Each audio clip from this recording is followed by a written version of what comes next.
You are looking at the Just Flight Fokker F100 pre-release version. Yeah, only a couple of days to go. How you doing, everybody? CJ here. I am your classic jet sim pilot, and I couldn't sleep last night. I wanted to get up today and fly. So here we are. American bare metal livery. Love it. Doing a route today from Chicago's Midway Airport down to Dallas.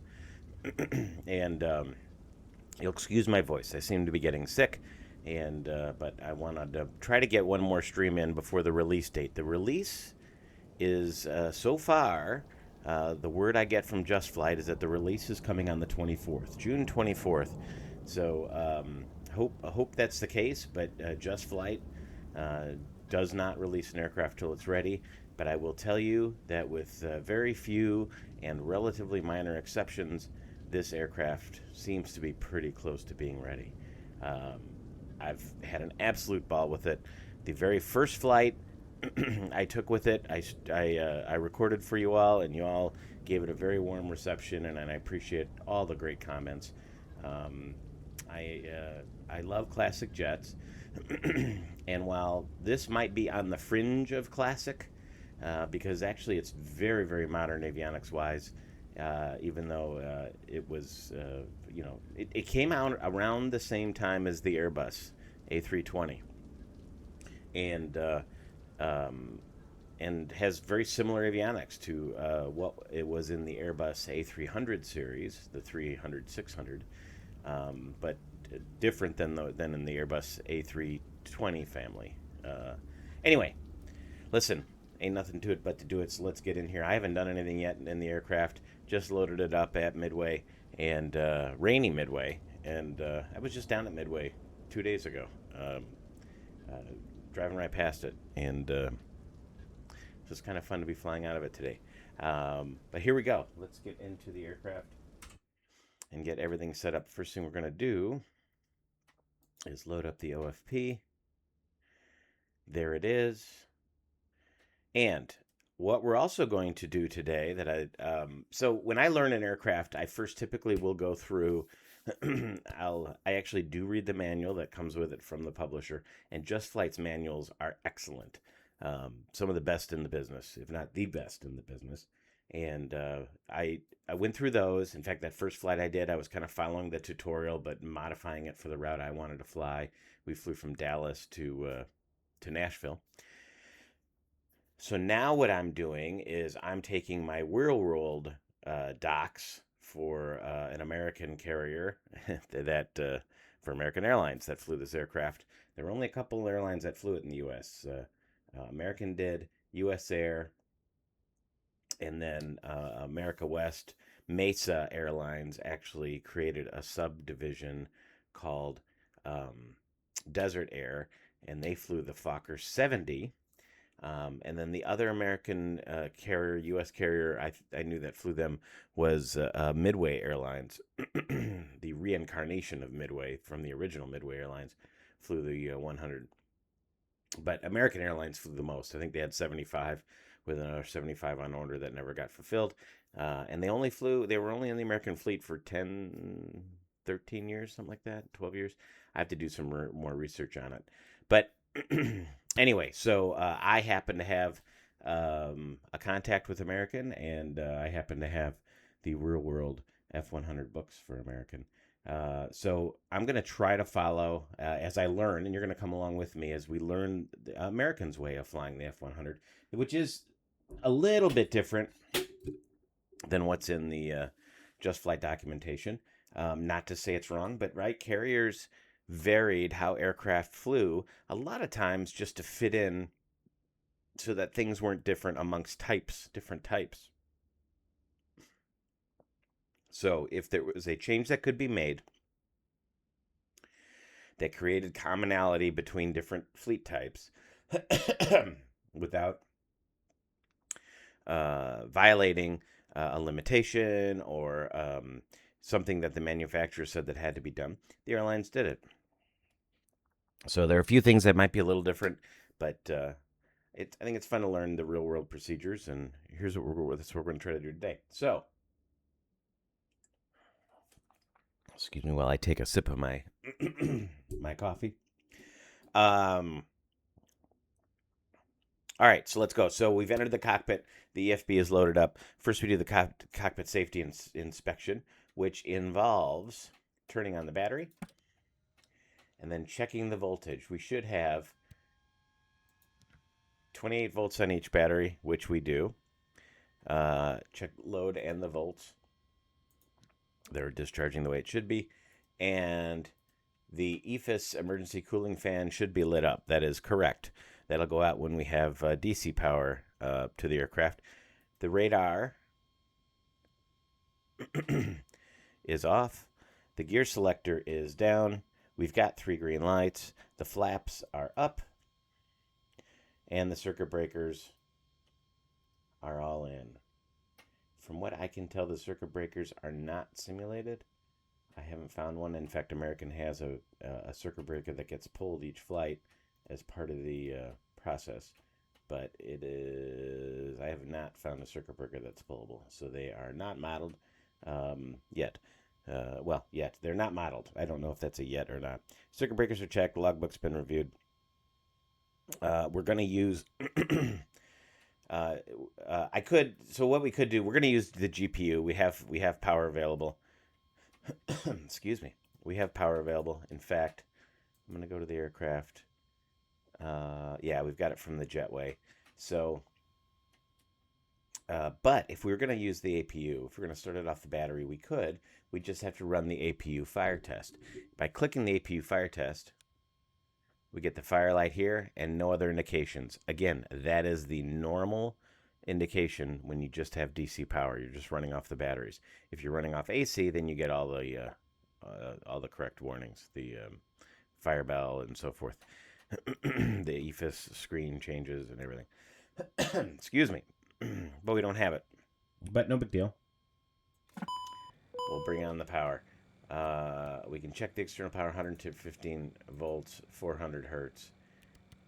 And we'll leave the switch in the IRU and under load.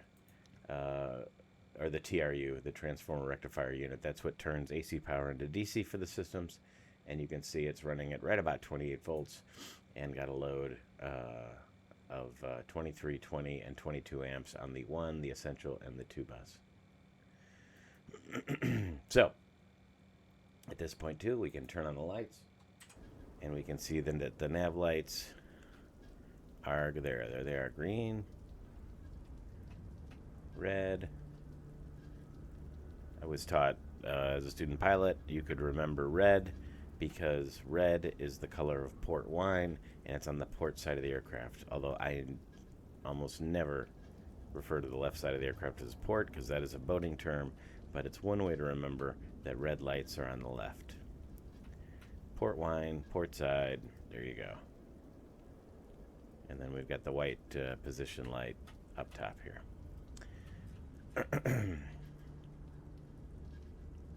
Alrighty, now we can bring up the multifunction display units. Turn the brightness up. It's cold cockpit, cold and dark cockpit, so the screens are normally turned down. So there you go. We can also turn up the other screens while we're here. We'll get them going. I'm going to remove the yoke. You remove the yoke by clicking over here on the smoke goggle panel. And here we go. The TAE Mark 20 620s-15s. Current database. Second database we don't worry about. Excuse me. And we're good to go. The parking brake is set. And the alternate brake pressure is normal. It's in the green. We can do annunciator system test. Come up here to the top. Hit annunciator. You get the overspeed. You get the autopilot disconnect. And every light should be lit on the panel. We can also do a warning system test. So you click the warning system and you'll see, I'm just going to back off, and you'll see that each light flickers as it tests the bulb in all the lights. Now, the good thing is in the real aircraft, you don't have to sit and monitor it because it will give you a single chime when it's done with the test, and you'll see. So we'll start it, and you can see things start to flash, see all around as it goes through each system. While we're doing that, we can bring on the IRUs. They on DC, and off, and they go into alignment. Notice too the EFIS emergency cooling fan light has extinguished, and let's get the IRUs aligning. We can go to the init page for that. Now I've loaded the flight plan. Let's see if it does it. For some reason it doesn't seem to be working for me. It's KMDWKDFW. Now you saw I loaded it over on the screen. There's the single beep, and it says complete. So there we go. We put this in the company route, not in the database. I wonder why it's not recognizing it. So we can do it this way. KMDW/KDFW. Do that here. None. Return. And now we need to double check our where we're at. So we can go to our charts, airport charts, departure, midway, taxi. We can do the airport. We want to start, so we have taxi notes, and then parking spot coordinates. We are at Alpha 5. Alpha 5 says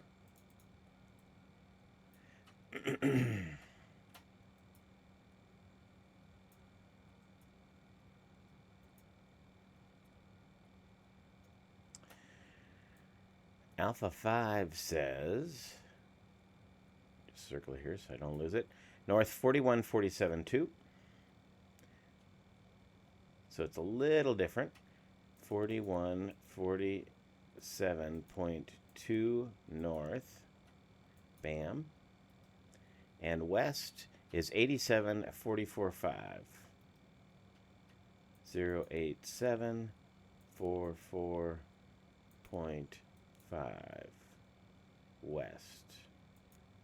8744.5 west. There we go. Align. And we can start that process now. And you can see it's displaying an 8. So we got 8 minutes, 7 minutes to go till it's aligned. All right. So we got the lights on. We got power established to the aircraft. We got the IRS aligning. And now we can start the overhead panel check. We check to make sure that the emergency cooling light fan's extinguished, the jib whiz and flap override switches are guarded and off, and the audio warnings for each are tape guarded and closed. The flight data recorder CVR ground control switch can be turned on. Flight augmentation panel, everything should be on, and this airplane on is typically off. If you're in doubt, you can just click it. You can see that when it's lit up, it's off. So in that case, we want everything dark. The hydraulic panel gets checked. We've got good quantity in each system. Should be a minimum of 70% and a maximum of 130%. Seatbelt coming down here to the seatbelt switch can come is off, and the no smoking sign is on. Back up to the top of the next row, test the CVR, goes to the green band, comes back after releasing the switch. That's good. We can check engine fire. Let's check engine fire number 1. We get the red handle, master warning, and notice on the we get the EFIS messages and the ICAS procedure over here. The only way to clear it out is to just advance through it and clear it like that. We can do the same thing with system number 2. Red handle, master warning, triple chime, engine fire 2 on the left screen, and the ECAM message on the right screen. So again, advance through it to clear it out. And then we can do the APU, the more complete APU test. Whoops, that was the wrong button. I hit the annunciator test. APU fire. Triple chime, red light. APU fire here. EFIS. And, oh, there is no, we'd have to refer to the QRH on that. And we can do the smoke test. Smoke. There they are, the smoke, triple chime, and the smoke detector, and the message here. So we're good to go. Anti-skid test is just a light. The light should come on, and then it should turn itself off when the test is complete. JipWhiz test. You got to hold it for 7 seconds for the full one, or just press it shorter for the short one. We'll do the short one today. We're getting the JipWhiz lights here. TAWS, terrain, and getting the appropriate voice command. So that's good. The engine fire handles are in and latched. The electrical panel will check. All right, so we want to check the AC and DC buses for load. All the buses have voltage. And then there's load on the TRU buses. And we set the display selectors to TRU 1 and essential and 2. So 1, essential, and 2. That's what we've got. And leave it set to load according to the book. Galley power can be on, which it is, because that's off. So we make sure it's on. Anti-icing panel, we check next. We've got no light. Everything's off the way it should be. Exterior lights are as required. We've got the nav lights on. Beacons off. We can flip the strobe to auto just in case we forget. Taxi and landing lights are off. Taxi light is in the middle. Landing lights are on either side. Passenger oxygen panel, check. We should have no lights. Fuel panel, check. All pumps are off. Both systems shut off are closed. Lights are out. Nothing else to see there, and the pumps are off. The engine panel checked. Ignition selector should be on norm, which it is. Pressurization panel checked and set. So we are in check rate selector, should be at the index mark. Right here. Index selectors at the index mark. The manual control should be all the way at decrease, which it is. Man rate control at decrease. The manual control lever should be in the mid position, which it is. And then we set the altitude to the destination field. We're setting it to DFW, which is, what, about 600 feet? So we'll set it 5, 6, 7, 8, 9, 1,000. Sure. 9, 8, 7, 6. I like to set it a little above field elevation. So we'll set it there. APU fire panel. Come up here and check. This should be in the off position. The discharge, the extinguisher switch should be in the off position and guarded. That looks good. No lights. Air conditioning system should be set to auto, which it is. These like to be down a little bit, although it's kind of cool here today, so no big deal. It's 21 degrees in the cabin. It's no need to be in a rush to get the APU started. The cabin recirc fan switches are off. On the ground, you want them off if the ambient temperature is above 18 C, and the ambient temperature is just above 18 C, so we'll leave them off. Or leave them on. Yeah, if it's warmer than that, we turn the recirc fans on. Or off. Probe heat panel, we check. The probe heats remain off for now. We'll bring on the window heat. Actually, it says window heat off at this moment, so we'll leave it off. Emergency light is armed. And that's the overhead check. So it's pretty forward overhead check. You do the tests, and then you run down top, bottom, each row, not unlike many other aircraft. And that takes us, excuse me, that takes us right to the main instrument panel. Left and right EFIS control panel. We can turn on the displays.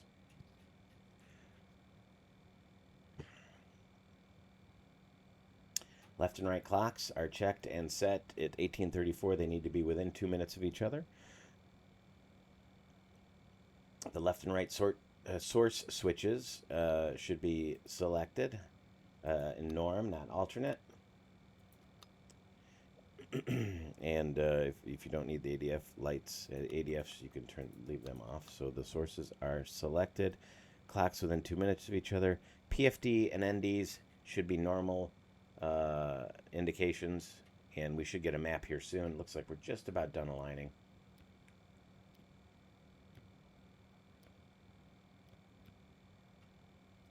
So we should see something, and also once we get the route in, we should see something there pretty shortly.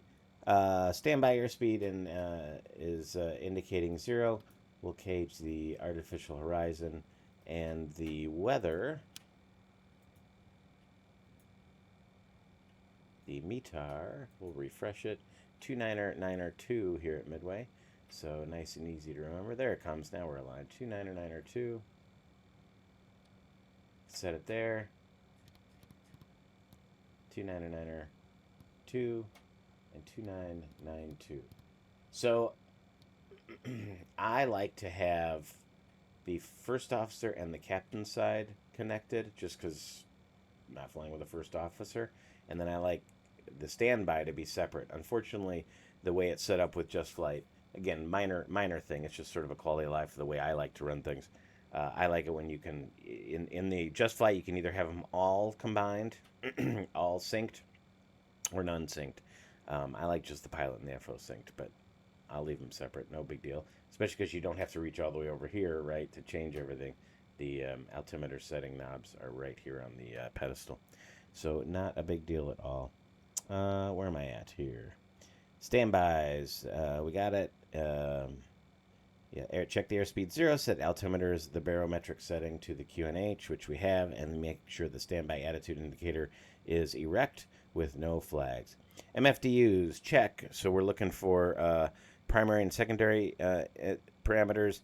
We want to turn the secondary engine indicators on and cross-check. So not much to cross-check here. TGT's at 25, just barely indicating. EPRs are at 1, EPRs are at 1, and then we can turn it back off. Oil quantity is acceptable. It looks like if it's between, if it's above this yellow line, it's probably acceptable.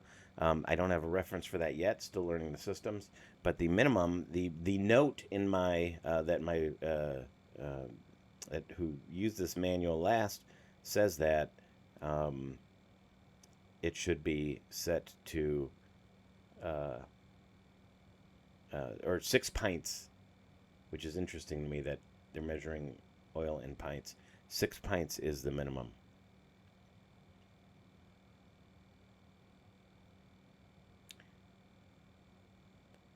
Brake temperature indicators we can check. They're down here. Nothing of note there since this is theoretically first flight of the day.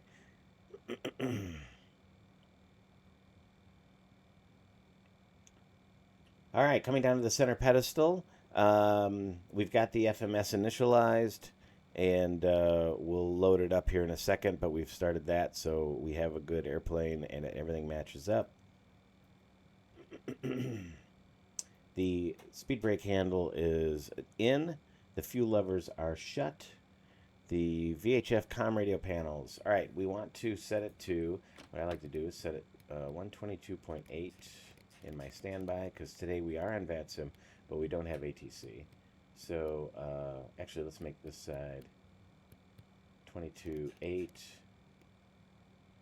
and then 121.5. It's a good idea on your initial setup to have the radio tuned to some frequency on ground. That's useful just in case you have a fire or need to report something in a hurry. What is my CTAF here at Midway is 35.2, so we'll go ahead and set that in number 1.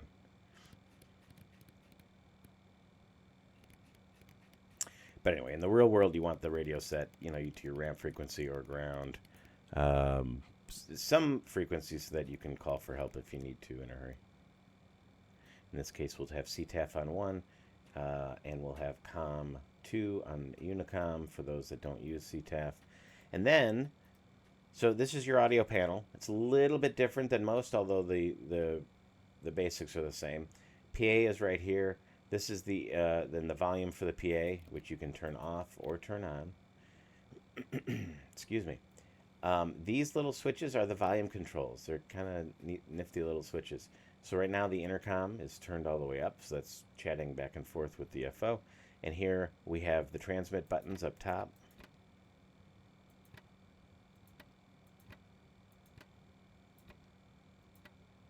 And then the volume controls are here. So now I've got COM2 turned up, and it is connected with vPilot. If you notice, if I turn it all the way down, watch this little. So right now it's indicating I can hear 121.5. Now I cannot. I cannot receive. So there you go. In fact, let's put it on 22.8. 22.8 on COM2, 20 or 35.2 on COM1. Oakley dokley. So that takes you through the comm radios. Where are we at? Weather radar. Now, there is a test function. However, it appears at this time the test may not be working.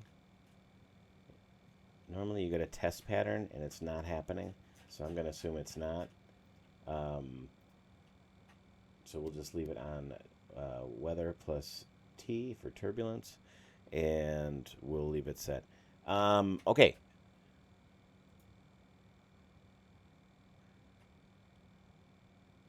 $23.81. I want to make sure I sent my flight plan to VATSIM. $23.81 file.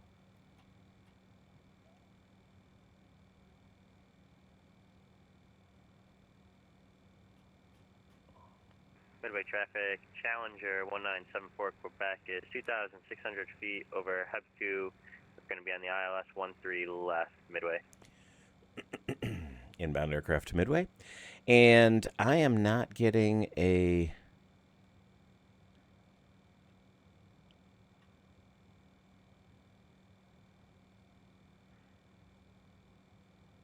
flight plan, the flight plan message on vPilot. 2381, but I can see it in VATSIM radar. So that's interesting. All right, 3275 will be my squawk. 3275. There we go, and we should be in standby. So transponder standby. Now, in the real airplane, in per America's SOPs, you pull the TCAS TCAS circuit breaker, which is at position 30 Charlie, 30C. However,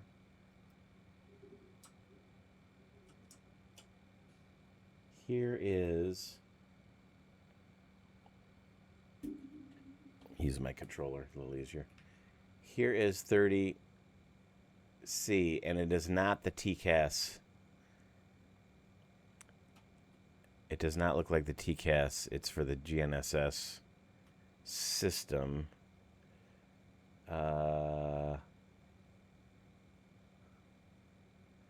Transponder.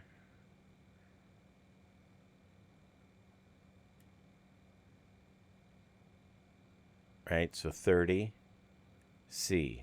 should be TCAS, but it's, oh no, it is it. Sorry. Jeez. Ugh. Yeah, the labels are actually below. It is a TCAS, but as you can see, you don't pull it. So in the real airplane, you would pull 30C for 5 seconds and then reset it, wait 5 more seconds, and then come over here and do the TCAS test. We won't pull it, we'll just do the test. We're getting the good symbology.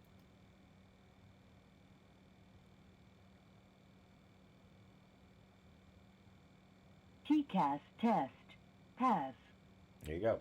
Next is to check throttle rate, throttle travel. So we'd have to turn off unlatch the control lock and then bring the thrust levers all the way up.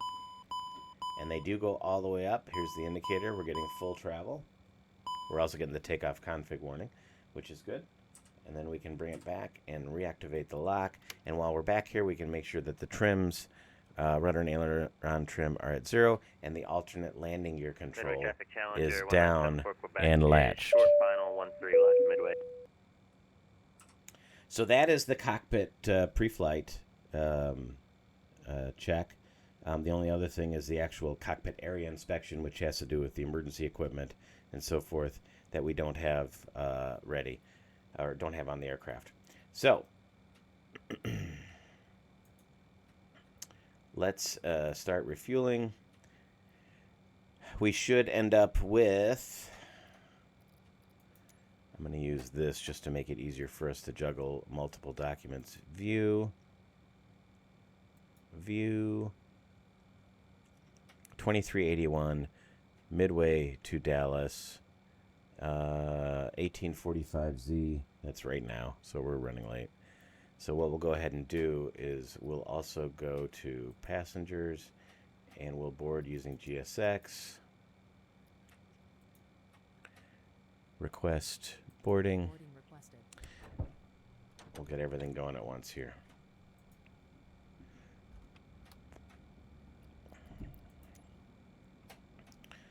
Okay, while all that's happening, let's go ahead and program the FMS, and that will only take a few minutes. All right, we're going to leave. We are a flight 2381. I didn't do that right. Midway traffic Challenger 74 Quebec, clear of 13 left, crossing 13 right, will advise when clear Midway. 2381. You know what? Hello, Captain. We are ready for pushback. Thank you. I'm not. Oh, hello. Let's come back here and turn down the volume. It's really loud. Midway traffic Challenger 74 Quebec is clear of 13 right, taxiing by Foxtrot. A, it's cool. You can do that. To the ramp, Midway. But B, I wish it saved that setting. Departure checks completed. That's the flight attendant letting me know. The flight attendant's letting me know that boarding has started. All right. We're going to be filling up today to 17,000 pounds. So we should see about 8,500 pounds aside once we're done. So let's come down here to the the CDU. Cost index today on our way down to Dallas is a cost index of 10. Good afternoon. Right here, with a cruise altitude of 340. That is very ambitious in this jet. So the maximum operating altitude, I don't know. I don't think it's the max operating altitude is flight level 350. So we're right there. Cruise wind 250 at 36. Hello. We'll put that over here. And I'm going to, even though it's got boxes, I'm going to leave this blank. And the reason is because it computes the fuel needed, but I'd rather use the fuel off the OFP. So that's what we're going to do. So that's in it A page. We can go to the flight plan off of Midway. Good afternoon. We're just going direct to CETO. That's typical. Off of Midway, 1 tree left. Good afternoon. We could do the Midway 8. Insert. There is no transition. And we'll put it in our route of flight. So Aceto.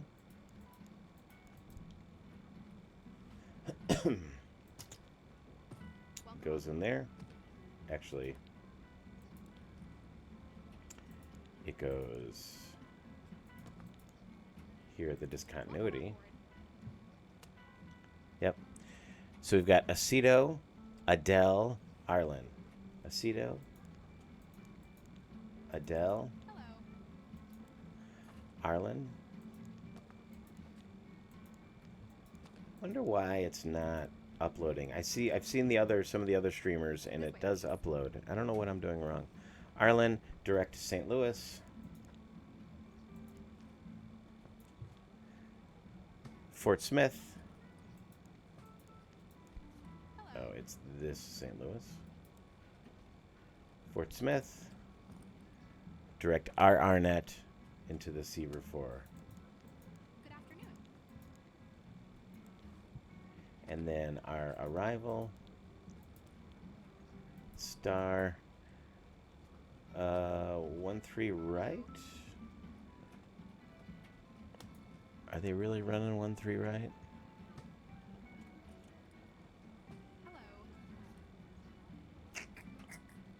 Let's see.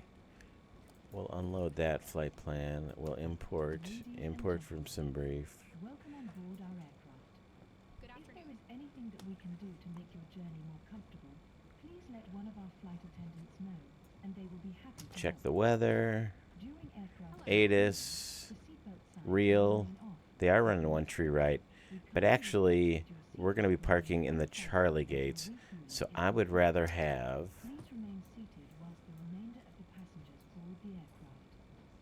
We hope you have a pleasant flight. May I see your boarding pass?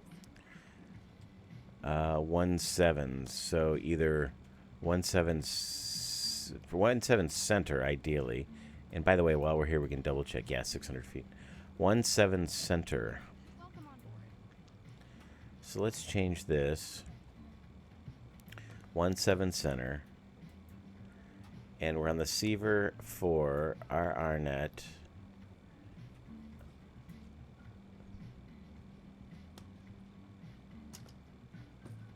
And we'll select the approach. Welcome on board. 17 center. Yeah, we'll just call it 17 center. Final. Hello. Do, do, do, do, do. There it is. So we can go over here to star. ILS 17 center. RRNet. Not RRNet. Seaver 4. RRNet.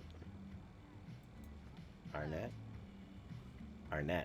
I guess it's RNet. I don't know. Well, I do know why I say RRNet because there's two R's, but it's RNet.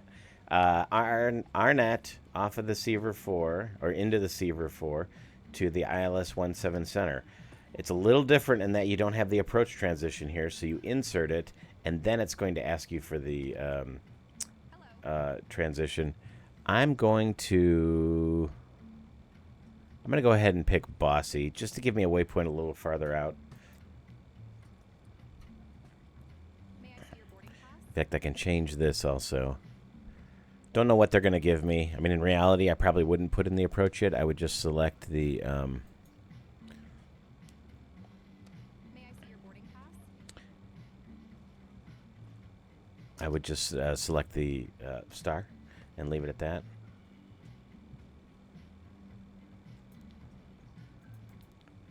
So there we go. Aceto, Adele, Arlen, St. Louis, Fort Smith, Arnett. We can clear that, link them up, and then we can check the arrival here. Seaver 4. Seaver 4. May I see your boarding pass?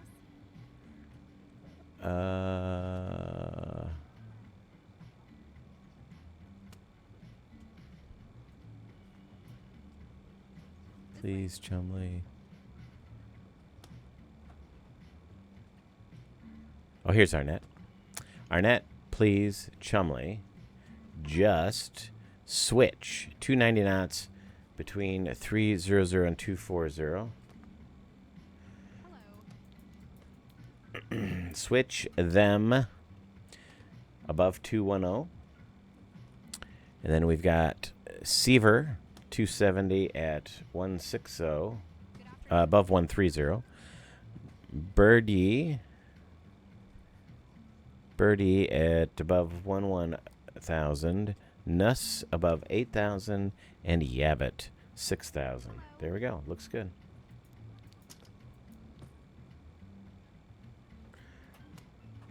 And then we've got the manual termination because after off of Yabbit we fly 265, which is what it shows. I wonder if I remove the discontinuity if this keeps that manual. It does.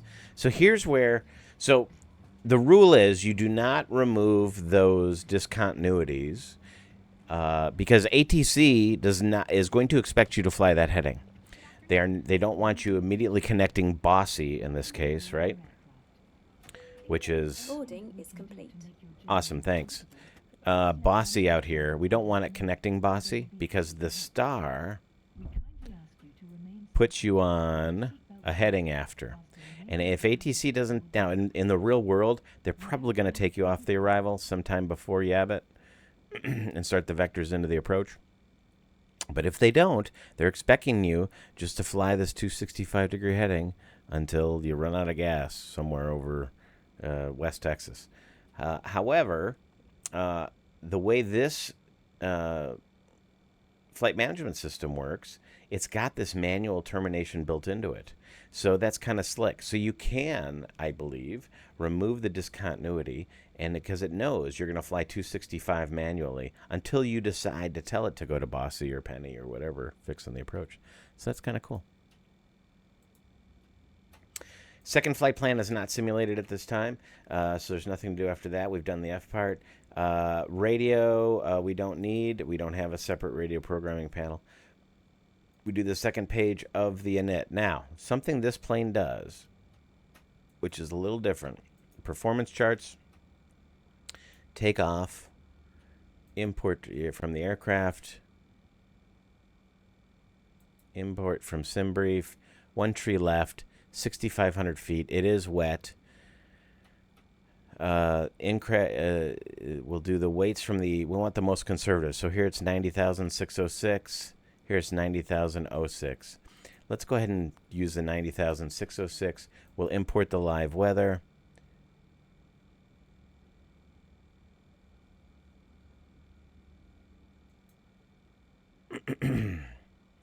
And 1-3 left, 6,500 feet, wet, 620, transition altitude to 18,000 feet, asphalt, open, and now we calculate.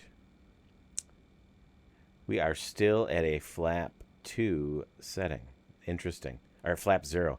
I thought maybe this runway, although it's 6,500 feet, might be short enough to warrant a flap. But this airplane, you do not use flaps. The standard practice is no flaps unless the runway length requires it. And the reason is because flaps degrade performance once you get into the second segment. So once you're positive rate and then you're above 50 feet and you're bringing that gear up, you want no flaps because you'll get better performance. So that's what we're going to do.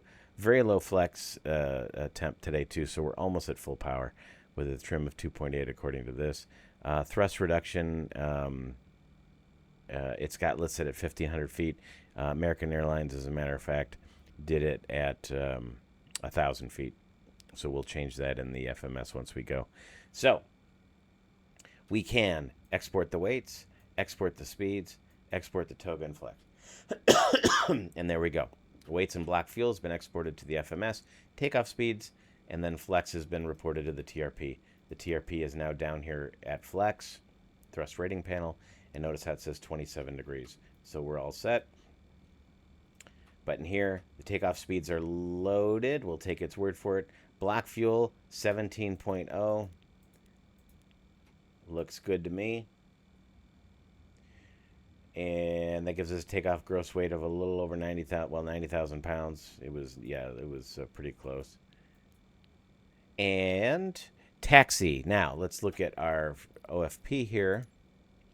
Too bad we don't have a click spot to bring that EFB over here so we can look at our OFP. EFB, OFP, LMNOP. Taxi today, there's 600 pounds, so we'll put 0.6 in the taxi. There is no route reserve, so we can clear that out. Or no, we got to do it as a 0. Alternate. So our alternate today is Golf, Golf, Golf. So 2.6 is our fuel to get to our alternate. And our final reserve, 3.1, which represents about 45 minutes. A little more than 45 minutes. Oh, well, that's because I have 3.1 and not 3.059. Which means we have about a half hour extra. So we are in good. We got well over an hour of fuel once we do our entire trip and fly to the alternate. So that looks good to me. Max is flight level 340, which is what we're flight planned for. And 25 is our CG. 20. I thought we had a CG here.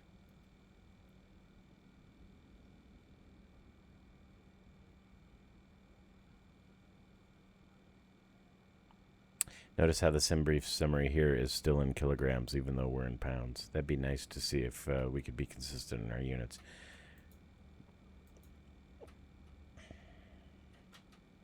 It really didn't change.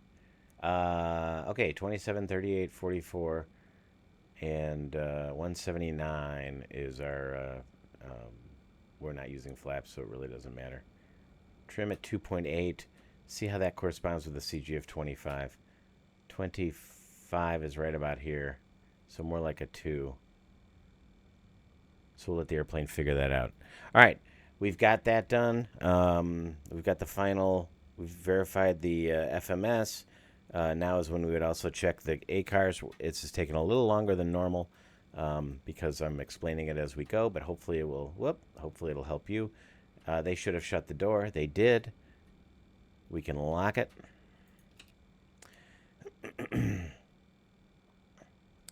And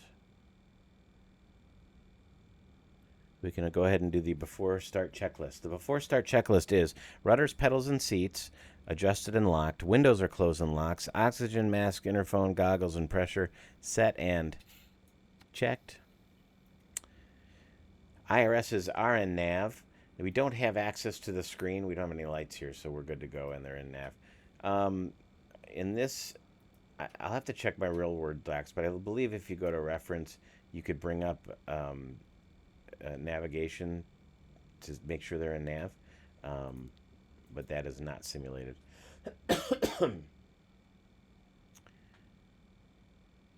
So no big deal. Fuel quantity and distribution, we should have about 17,000 pounds, which we do. Yep, and distributed equally. I'm going to go ahead and turn on. We'll get the APU fired up since we're getting ready to go. You want that done about 5 minutes before you're ready to push. Okay. So fuel panel quantity distribution set 17,100 pounds and checked. Pressurization is in is auto and set. We want about 600 feet in here. And the probe and window heat now comes on.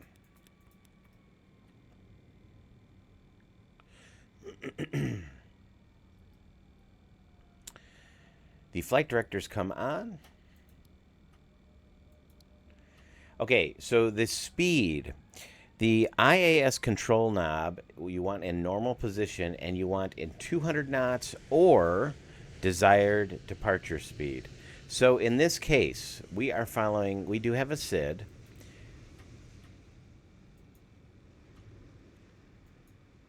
Midway 8. Is there anything about speeds on this?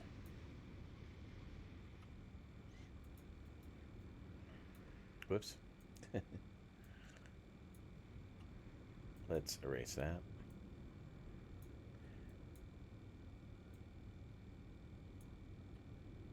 And it looks to me like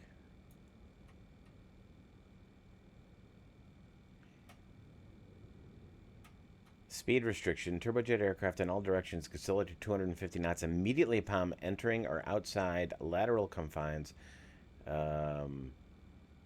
The O'Hare class Bravo airspace and maintain at 250 knots until advised by ATC. Now, ATC is not on, so at 10,000 we'll accelerate no matter what. But they want us accelerating at 250 knots right away. So that means we definitely put this at 250 knots. Now remember, what you put here, if you're using the profile mode, is not going to be terribly important because it'll go to your FMS speeds. And we're set to go to 250 knots immediately after takeoff anyway.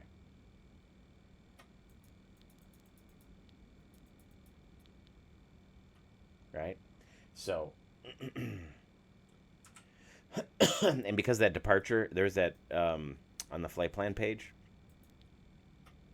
there's that manual termination again, because the Midway 8 departure, you radar vectors till you get till you're sent to your first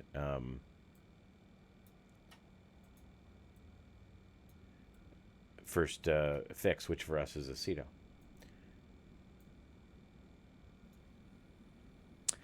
It's also important to note, coming here out of Midway, which is right here, our MSA is 3,400 feet until we're south of the Chicago Heights VOR.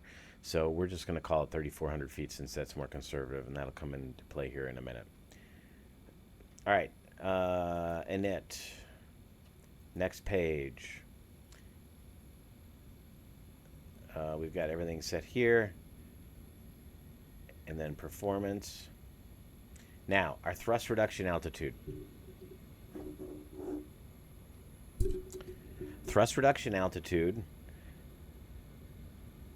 I did not set properly before, and I forgot to do it. So our elevation here at Midway is 620. American Airlines uses 1,000 feet, so we want 1620 in our thrust reduction and acceleration. 1620 here, 1620 here. All right. And then we also need to do our progress page in case we need to return. MDW 13 left. We can put right here. Okay. We'll go back to our takeoff page. All right, we were up here on the panel. 250 knots for the speed. Our heading coming off of 13 left is 13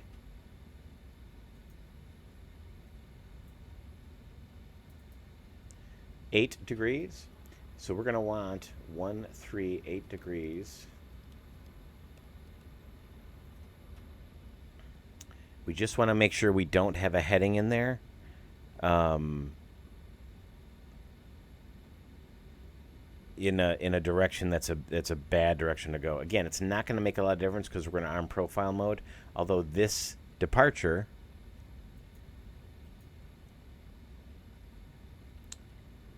just says climb on assigned heading. So we're just going to stay southeast off of 13, and then we'll turn towards Aceto and get on our way as soon as possible. That's what we're going to plan on. So flight directors are on. IAS is normal, 250 knots in this case. Bank angle selector goes to normal, and then altitude control knob, initial altitude. We do not have ATC on, so it would be 3,000 feet is the bottom of it. I'm going to set it just in case ATC comes on, but we'll spin that up pretty quickly after departure to our cruising altitude of flight level 340. EFIS is set and checked. We want to make sure that everything looks normal on the EFIS control panel. We are in the desired nav mode. We have constraints on. We have traffic on. 15. B, I think, is the recommended setting, so you have a better view of traffic. And then we want to, so here's another American procedure. The minimum descent altitude, we set a bug. What it basically does is it puts a bug here. We set it to our engine out acceleration altitude. So since I don't have access to any special procedures coming out of here, I'm going to set it to the minimum safe altitude of 3,400 feet. According to the chart here. So that way, if we launch an engine on takeoff and I need to start maneuvering around in this area with one engine, I do not want to nose over and accelerate. I want my minimum altitude to be somewhere I'm not going to hit anything. In this case, it's buildings. So 3,400 feet it is. So you set the minimum descent altitude bug to 3,400 feet. That way, no. If you lose an engine, you'll climb at your V2 till you get to 3,400 feet. You'll then nose over, go to max continuous power on the good engine. Excuse me. And accelerate and clean everything up. Alrighty. DH should be at 0. MDA bug gets set to the engine out acceleration altitude. We would normally get it on our American Airlines uses the TPS, but we don't have that those performance calcs. And then the traffic switch goes to on. PFD and ND normal displays, no flags, no X's, nothing indicating anything is wrong. Altimeters 29901 set and cross checked. I'm showing a little over 600 feet, about 610 feet. Looks good here. Looks good there. Yep. We're good to go. Gear selector lights down, 3 green. FMS, we've done the initialization. We've done the performance. We're all good to go there. Speed brake is in. Thrust levers are closed. Reversers are down. And we are ready for the before start takeoff. That concludes before start.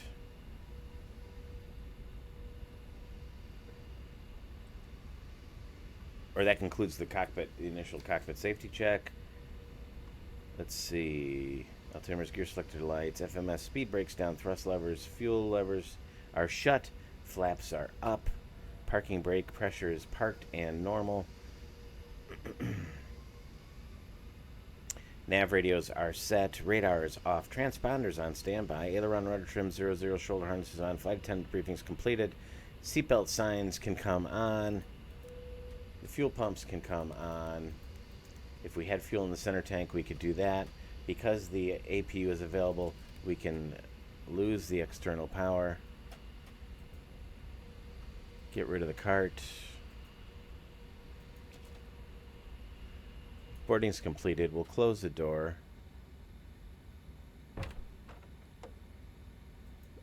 Remove the chocks. Fuel pumps are on. Beacon lights can come on. And I got a bunch of people taxiing around here right now. I'm going to hold here and wait for this Frontier to get out of the way. And Southwest pulled into this gate. And Southwest is taxiing out. I'm not sure where that Frontier is going. I guess he's going in possibly to Alpha 10 over here.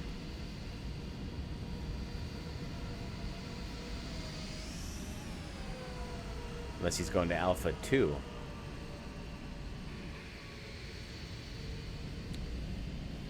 Oh, nope. Looks like he's still going over here.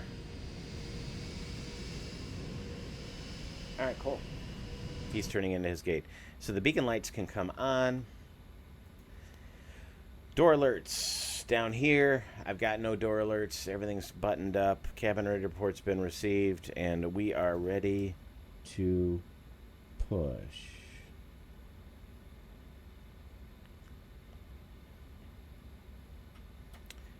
We'll go back to our GSX. Request push. Locking gear.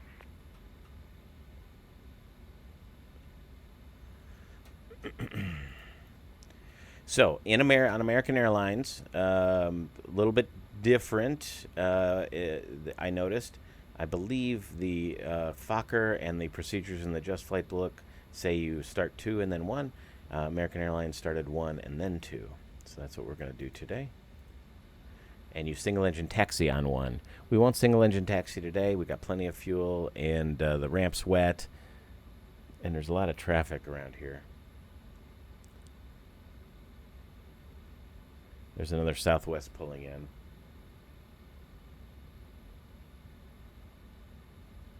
Although he's coming down Tango 1. I'm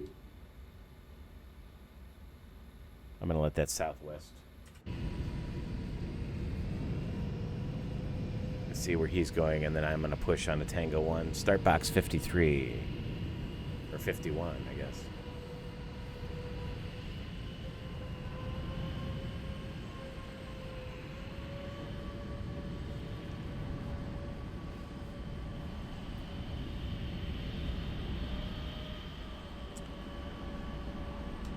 Midway traffic, American 2381. We're going to be pushing back Alpha 5 onto Tango 1.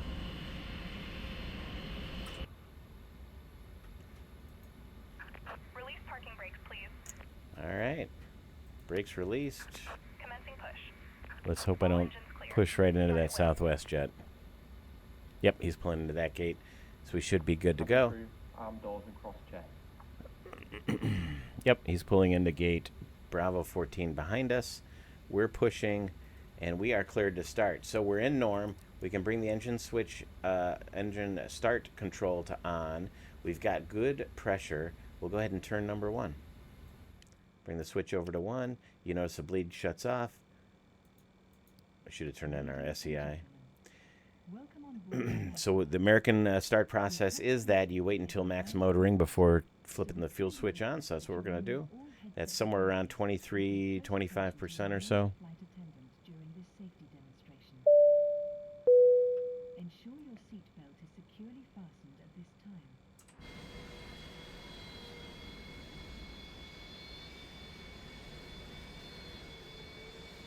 Oh, it's putting us on box 51. My mistake. Ladies and gentlemen, welcome on board our aircraft. There's the fuel. Your comfort and safety is our highest priority, so we kindly request that you remove all headset devices and pay Watching that AGT or TGT for the hot start. Watching N2 and N1 for the hung start. is securely fastened at this time. To fasten, insert the metal tip into the buckle and pull Please the set strap parking to brakes. fasten. To release, Set the lift brake. the top of the buckle. Unlocking gear. We recommend keeping your seatbelt fastened at all times when seated, Ah. even when the seatbelt sign is off. Oh, that might be an artificial This traffic sitting there. aircraft has a number of emergency exits. All right, we'll turn 2. Good start on The 1. crew is pointing those out to you now. Please take a moment to locate your nearest N2. exit, remembering that it may be behind you. Life vests Oil are pressure's located coming up. under your seat. To use, pull the vest over your head, fasten the straps around your waist, and pull to tighten. Inflate the vest. by Looking for pulling max the motoring? tabs, or for additional inflation, blow into the mouthpiece. Do not inflate your vest until you are outside the aircraft. In Tow the truck event of low disconnected. cabin Bypass pressure, pin removed. oxygen masks will drop from the Looks above. pretty Left is clear, close right is to clear. max motoring now. Slowed way down. It's good enough for me. Here comes the fuel. Be sure to secure your own mask That gen before switchover stepping seems out. quick. I'm going to have to check. This is a non-smoking flight. Smoking is strictly prohibited at all times, and smoke detectors are fitted throughout the aircraft, including the lavatories. See ya. In the unlikely event of an emergency landing, you may be instructed to adopt the brace position. Bend Yeah, it forward, doesn't say place your head here. down, and wrap your arms around your knees or place your hands on top of your head. Keep your feet flat on the floor. Now it's interesting. In here it says your idle readings are about 23% N1, Airplane mode, or are turned off for takeoff. Large device. N2 of 53%, TGT of 440, and fuel flow of about 650 pounds per hour. But that is for the 650s, the TAE 650s. These are 610s, so they're a little less powerful. So that would account for the difference. All right, start is complete. Turn the engine start switch off. We can turn the APU off. There's no de-ice needed. It's too warm for that. It's above 6 degrees. No flaps. RTO. And we hold off, right?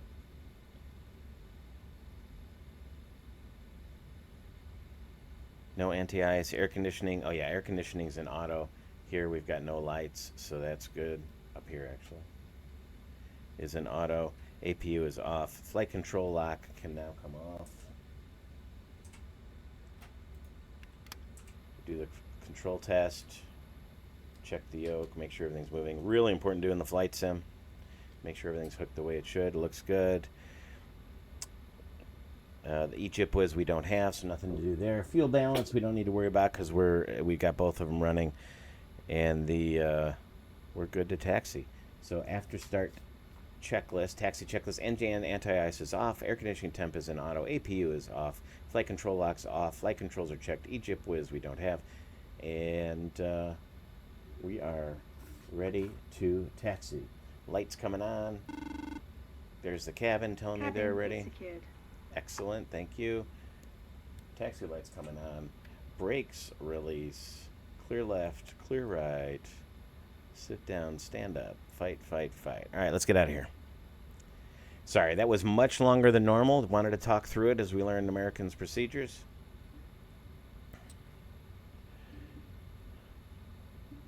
And we're going to 1 tree left. Midway traffic, American 2381 coming out of Tango 1. Taxiing to One Tree Left, Tango, then Hotel.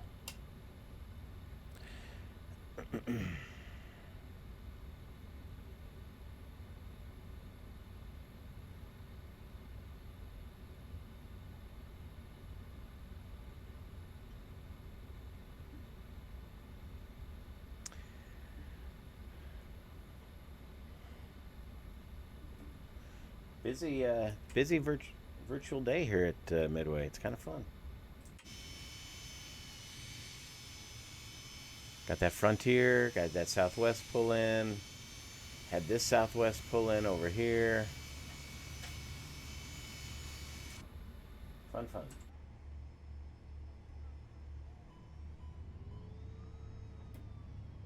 You could hear the triple chime as I brought the throttle up. Back in the passenger cabin. All right, we're going to turn right on Tango, left turn at Yankee, onto Hotel, and then all the way down to One Tree Left.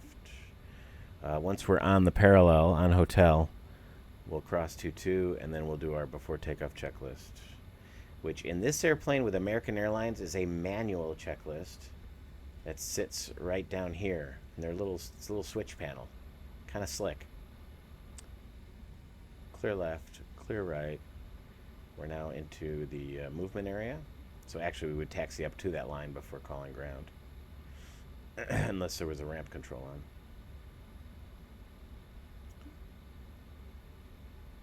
Turning left here on Tango. We'll make a left turn up here on Yankee, which is the end of Tango.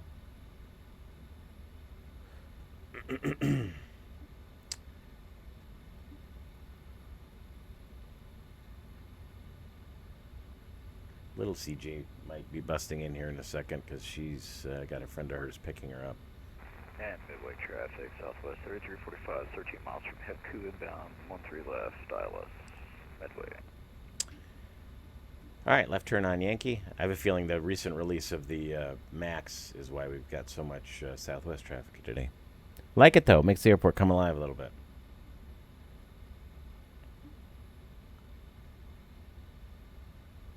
Make the left turn here.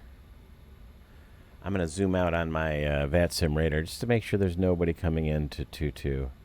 I don't see anybody.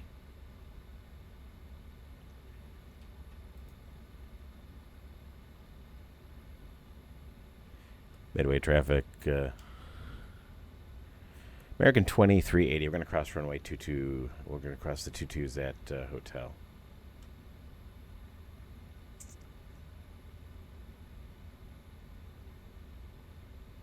Here's the 22s. We'll go ahead and turn on all the lights. Cross both of them.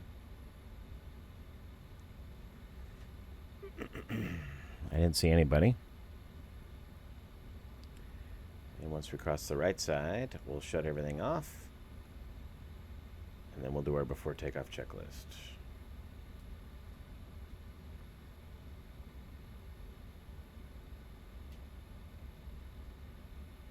Pick up our speed a little bit.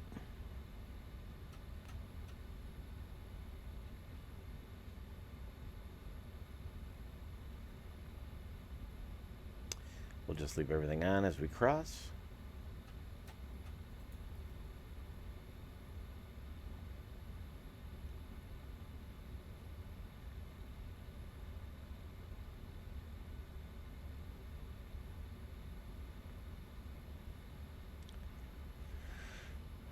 All right, as we're getting ready to do everything here, we want to make sure that the FMP, the Flight Management Panel, is set for departure. So let's get our lights off. Except for our taxi light. Okay, the flight directors are on. IAS, the speed selector is set to the speed we want, which is 250 knots. We will arm the ATS. We'll arm nav. Actually,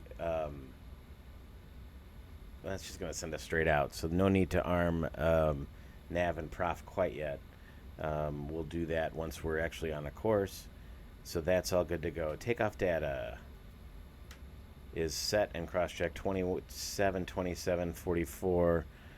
We're good to go. Flaps 0, and we're at flaps 0. Stab trim, let's go ahead and set it according to here. I found that to be probably a more accurate 20.9. We're good to go. No anti-ice required. Takeoff config. We can hit here. We got the green light or blue light. Briefing's complete, and we'll get transponder and lights to go. So the before takeoff checklist is FMP is set and checked. Takeoff data is set and checked. Verified. Flaps 0. Stab trim is set. Anti-ice is off. Takeoff config checked. Lift dumpers. I forgot to arm those. Well, let's keep going. We're going really slow. Although there is that airplane on its way in. Lift dumpers are armed.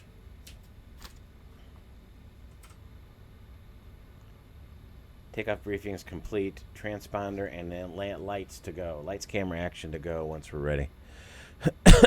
Excuse me. Sorry about that. Right in your ear. How far out is that airplane? I'm going to go ahead and flip on my TCAS.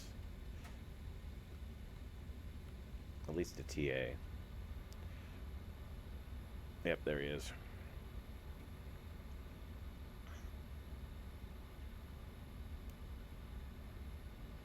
Interesting that he's showing the same altitude as me. I hope not.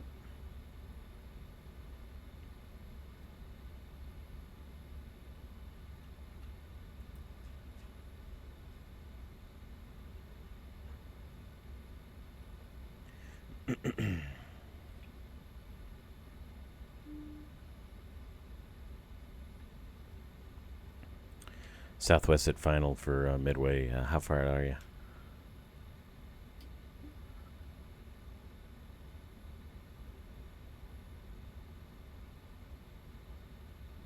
All right, good talk. I see him now. He's at 5 miles.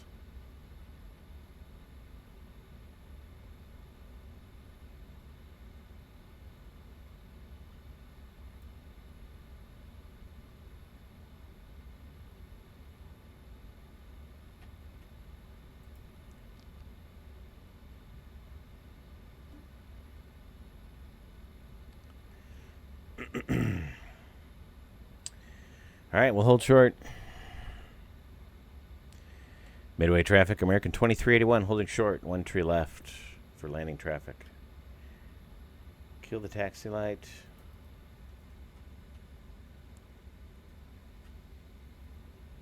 We can go ahead and extend the lights. We don't need to illuminate them. Let me set the brake. And now we'll wait for this landing traffic. Ain't she a beaut, folks? I love that they got this TPMS right. It's called TPMS? I think it is.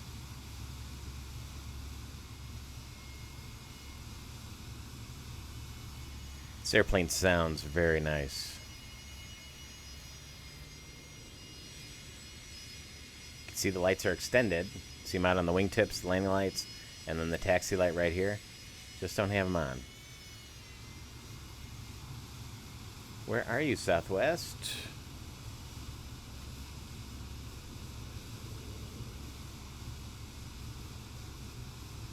I could have departed.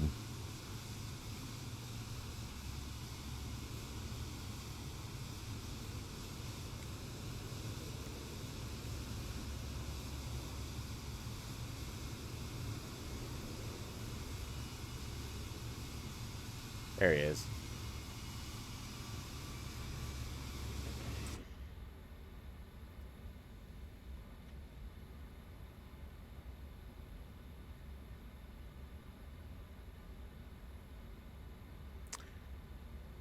Pretty cool. Midway traffic, American 2381, lining up, runway 1 tree left.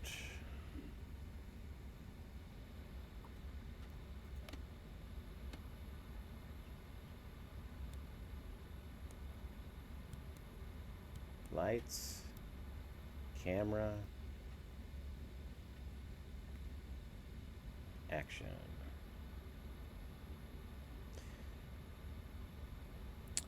This airplane has nothing to do with the bleeds or hydraulics. Systems run all automatically.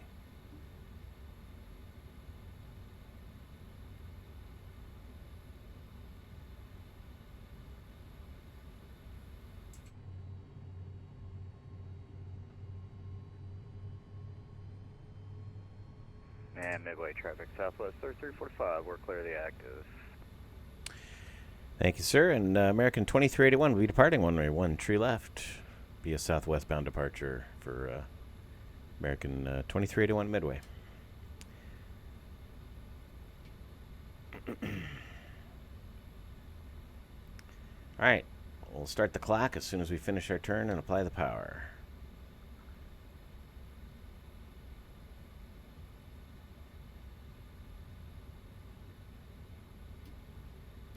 Beautiful day here in Chicago. All right, 3,000 feet, runway heading, and then we'll turn towards the seat as soon as we're going. Ready? 1.4 EPR.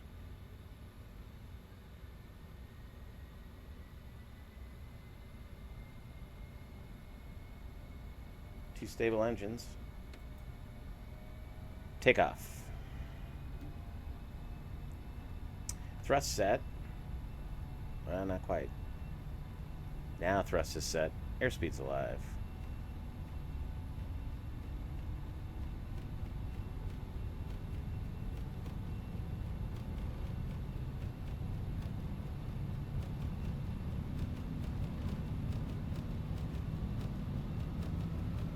V1.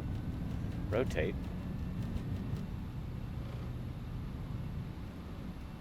About 12 degrees or so. Positive rate. You're up. Oh, my gear handle turned purple. Want to hold about V2 plus 10.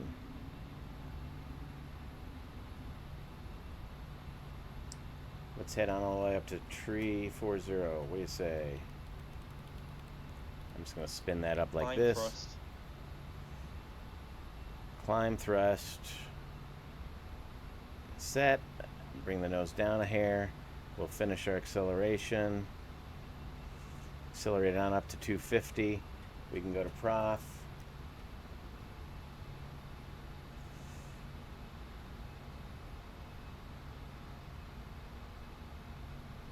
And then we can go direct, aceto, nav.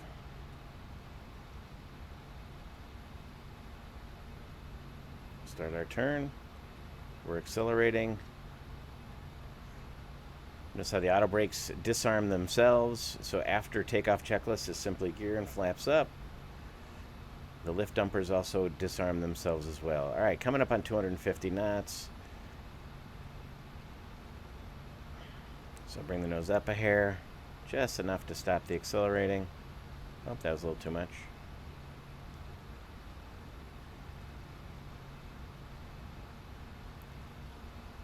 I'm going to do a direct to one more time.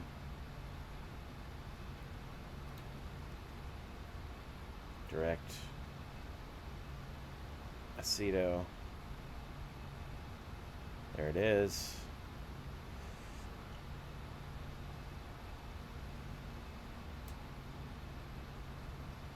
And we'll level out the turn.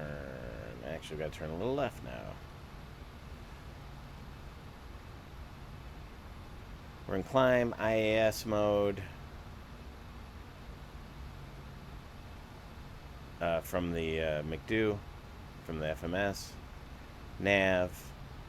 And alt capture is armed. Alright, there's 250 knots. We can turn the taxi light off. The flight attendants are already moving around. I did not release them. And I probably wouldn't in this weather. Alright, we're headed to Aceto.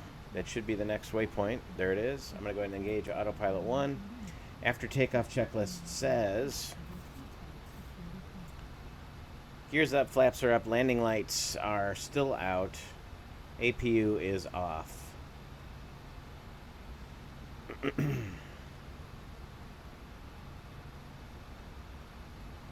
Oh yeah, got a little fast. So it hunts a bit on speed, I noticed, when you're in prof. I'll have to go back and see, but I'm pretty sure I was a hair under 250 knots, and then when I put it in prof, engaged the autopilot, the airplane sped up quite a bit. And notice how now it's overshooting. So it'll slowly bring the nose down. and then it'll let it speed back up to 250 knots. So the climb profile is 250 knots to 10,000 feet, and then 280 knots 280 to Mach 0.7.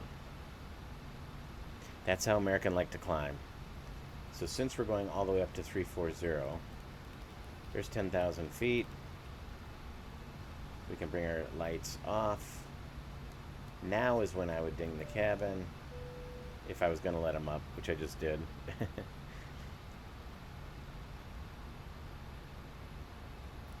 So let's go to 280 knots.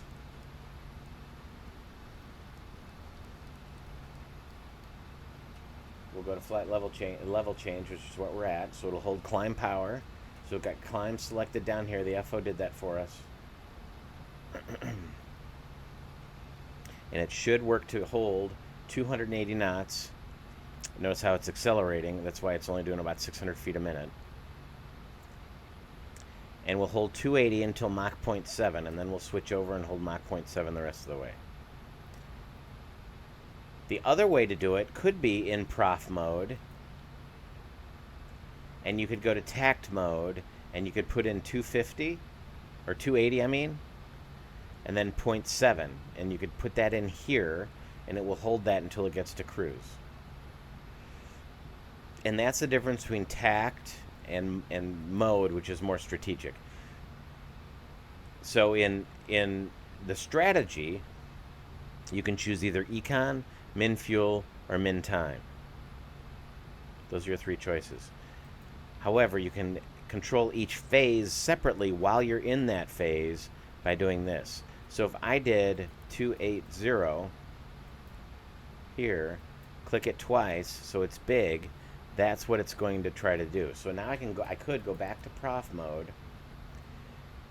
and notice how the bug is at 280. So it should strive to maintain 280 knots. And I can keep my eye on that until it gets to Mach 0.7, at which point I can then come down here and go to 0.70, right? Put that in the box, and now it'll maintain that speed. Or you can do it manually here, 280 knots in level change. 6 one, half dozen the other. Same end result, especially because profile mode isn't as important because we don't have any constraints to worry about, which we would just manage by spinning the altitude selector.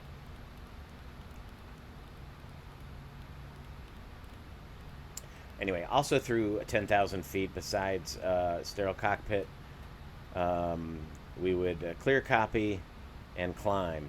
So clear, we would clear out any radio aids, manual radio tuning that we put in here, which would be under here. Right now they're all automatic tuned. Which you can manually tune here. Well, you can manually tune a couple ways in this airplane. I'll tell you what, I'll wait till we're at cruise and remind me and we'll talk about it. But we would clear out any manually tuned here. Copy means copying the flight plan over to the second flight plan, because oftentimes the second flight plan has our engine out route back to the airport. All right, we're making our turn to Adele. How's our temperature doing? 9C. At 6C, we want de-ice, but look at it's showing ice forming, which is not particularly realistic. So I'm going to go ahead and do it, which will further screw up our performance, but whatever.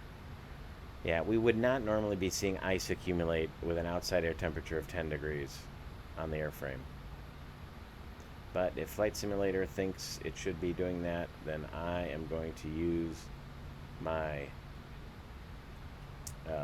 anti-ice tools to do so, just so we don't have anything unpleasant happen. After all, this isn't a V1 stream. If any of you remember that, was it an ATR stream where he got iced up? Anyway, In fact, look, we've got water running over the windshield, but still got ice. Yeah, that's, we're getting a SOBO'd here. Anyway, monitoring our Mach speed, 280 knots is what we're shooting for. So it's a little fast. Coming up on 18,000 feet, we'll go to standard altimeter settings and turn off what's left of our external lights. Oh, we didn't turn on our wing inspection light. That should have been on. Missed it. But I caught it just in time. So through 180, we can do this. We can do that. And then we can tune, we can put our standby altimeter at 29 or 82. Turn off our remaining lights.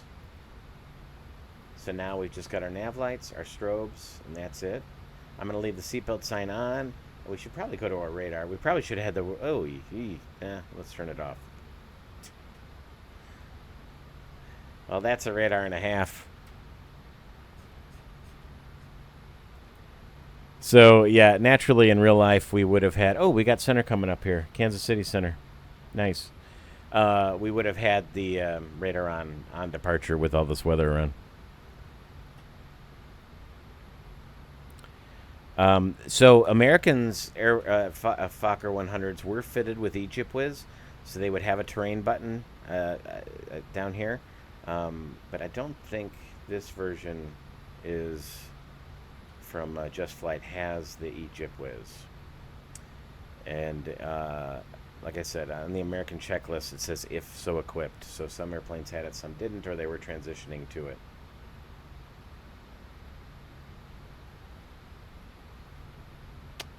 Kansas City Center will be 2572. So we'll go ahead and dial that up.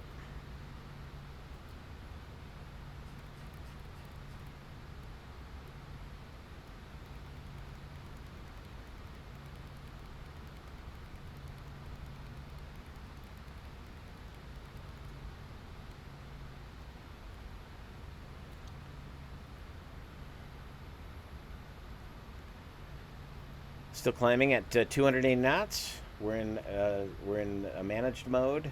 I'm using an Airbus term. Well, let's take a look. You might be right. They keep changing VORs. 280. We're in nav. Level change. And then when that gets to Mach 0.7, we'll climb in Mach mode. But see how the airspeed's sort of hunting back and forth? Now we're going to lose our rate of climb because the airplane will try to gain a little bit of that speed back. We're still in climb, right? Yeah. And I am showing a Fort Dodge Vortac frequency 113.5. It's on the latest chart exactly where it's supposed to be. North 4236, west 94017. Somebody's lost.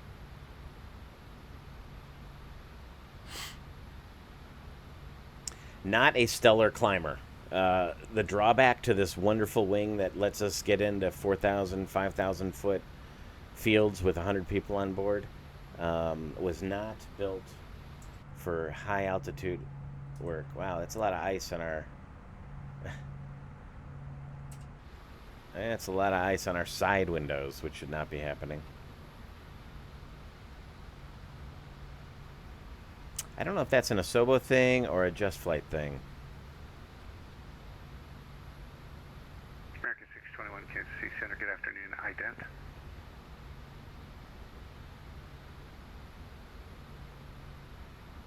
But we've got all our anti-ice on, right? Airframe anti-ice, engine anti-ice. We're leaving everybody in their seats for now. Got some heavy precip ahead. Hopefully get a breakout here soon. I got to tell you, this is fake. But I feel a little, it's not fear, but I don't know. Those of you that have flown in real life probably know what I'm talking about, right? When you're climbing out in weather and you're in a milk bottle. American 621 audit, not observed, tried again. And you've got ice. Even though you've got all these systems that work wonderfully and are doing their job. And Prestige 737, it does look like you're headed to the east. Let me see here. Turn left to a heading of 010. Right, I I'll don't get see you a better any vector here shortly. ice on the external model. American 621, your radar contact 80 miles to the southwest of Garden City. Welcome. But you get, I don't know, there's a feeling you get, a little anxiousness, I suppose, maybe, you know, very mild anxiety, and then just, oh, the ice just disappeared. And then, yeah, that ice cleared up really fast. It's amazing. It's a Christmas miracle. But you just get a little anxiety, a little anxiousness, a little on guard feeling. That I makes understand, sense. sir. Yeah, I'm showing currently a heading of 010 and direct to Fort Dodge when able. If you would, just advise me when you get your FMS set up and you are able to proceed direct to Fort Dodge, Foxtrot, Oscar, Delta. Thank you. All right. So anyway, I can sort of see through some of this clouds now. See some clouds through here. 7 up on Mike, yes, sir. That's a good report back on frequency, please. Let's check out the route map.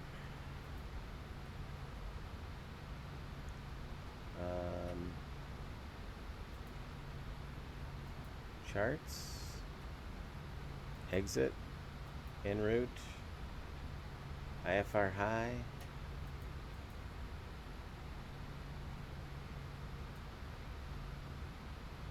So we're just by the Roberts VOR. Here's Bloomington. I just flew down this way in real life about a week ago. Flew from St. Louis, from up here in northern Illinois, down to St. Louis in my little airplane. All right.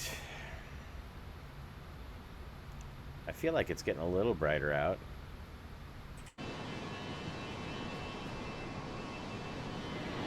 Yeah.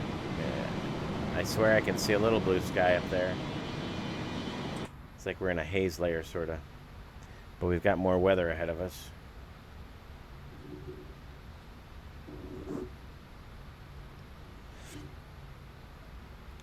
We'll finish our rocket up to 34,000 feet.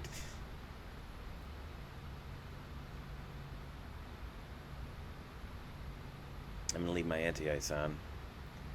280. We're almost at Mach 7.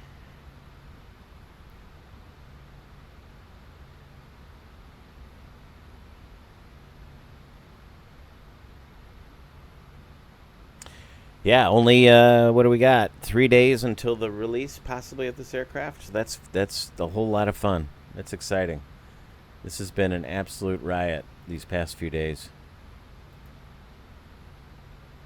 If you're interested in flying the Fokker 100 on some real world Fokker 100 routes, I'd invite you to come over to VAAL. Links in the channel description. And we've got a bunch of routes that honor the Fokker 100 over at VAAL.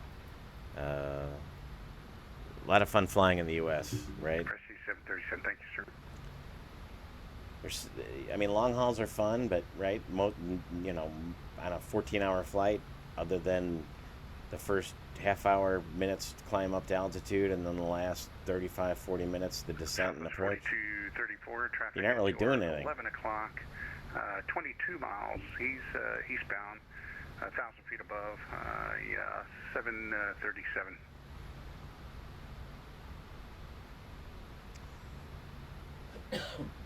Excuse me. Correction, Southwest 4234. It's an Airbus today. But in this type of aircraft, right? I mean, the F100 has about a 1,400 mile range, and the F70 has about an 1,800 mile range. Southwest 4234, Kansas City. Been here this whole time, 4234. Southwest 4234, traffic at your 11 o'clock, 15 miles eastbound, flight level 350, an Airbus. Oh, it did the switch over automatically? I see him, 4234. He's not on my radar, but I can see him out the window, so I got him. Very well. It's just a traffic call, sir. Here's our turn at Arlen.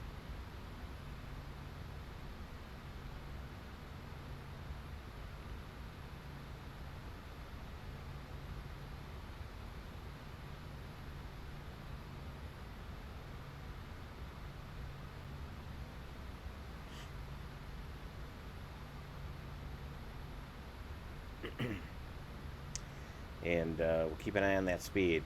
I don't like how the speed's decreasing. 34.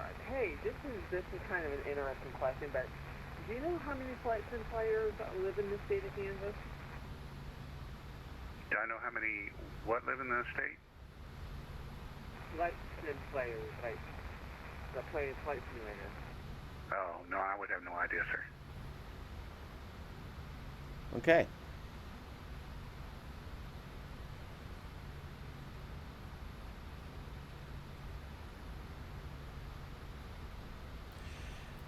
How many flight sim players live in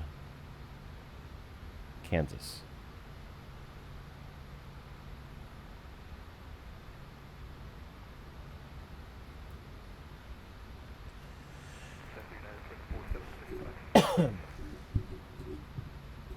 United 2476, thank you.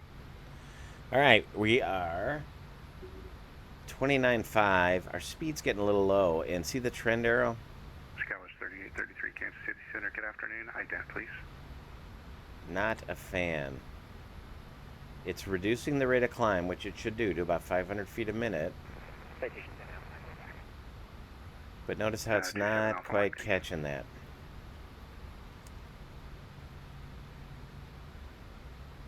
Here's our progress page. Let's change our DFW. Whoops. Chicago 3833, radar contact 20 miles south of Midby. What are we planning on here? American 621, I can send you as far as spinner if you'd like. Sierra Papa India, do you want the shortcut? 17 center. Sierra Papa India spinner, clear direct spinner, American 621. All right, we're starting to pick up our speed back again. It's trying to work its way back to 7.0, which is what I have selected. Kansas City Center, good afternoon. American 2381, where are we? 30.4, climbing to flight level 340. American 2381, ident, please. Ident, he says. There's the ident.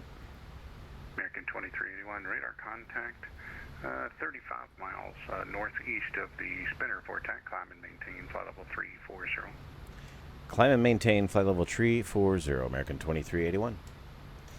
All right, we're in the system. American 2381, I show you currently in an area of moderate and heavy precipitation. It extends along your route of flight for about the next 45 miles or so.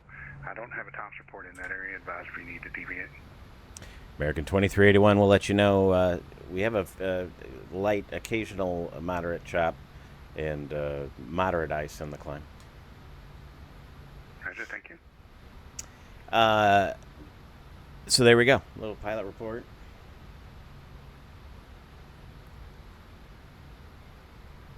Wheels up 801 at pilot's discretion. Descend and maintain flight level 240. Well, discretion on 240, steady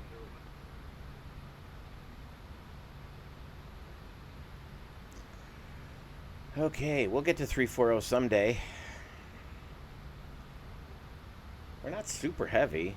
We were about 80,000 pounds on takeoff, right?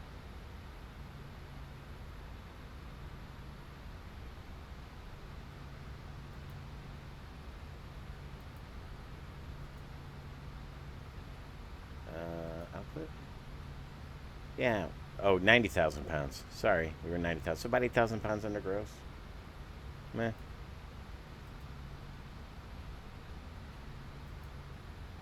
But yeah, not a Stellar Climber. So here's Spinner, which is Springfield.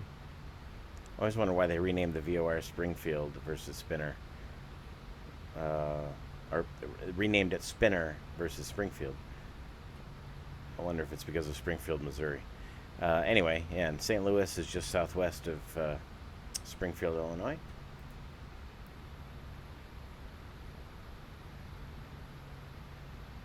Okay, coming up on 32.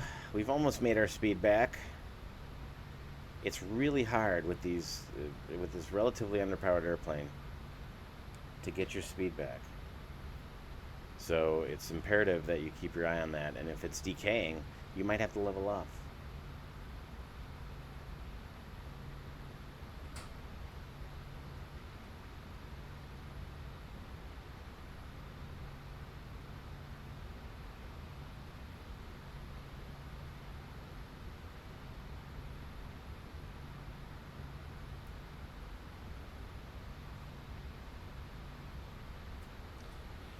All right, we're getting there. 32.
All right, out of 33. That was Mrs. CJ just coming home. For 34. Kansas City Center, Southwest 2577, 680 at Kansas City, ready to taxi.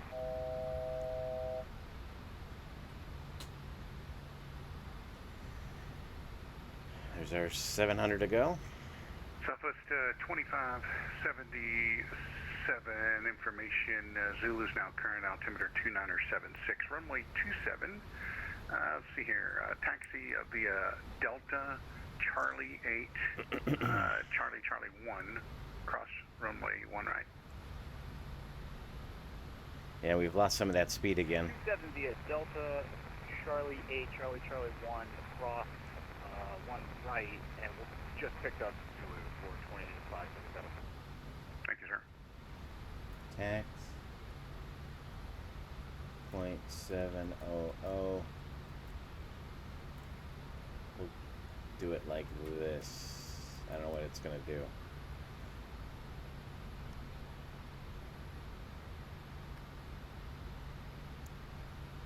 Let's see how we bled off the speed. We should make it back after we level off. We're just reaching the tops. Look at that. There's our altitude.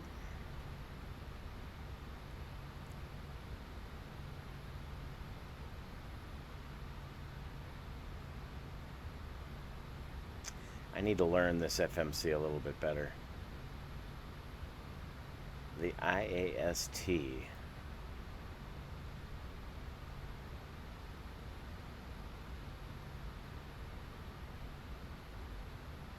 All right.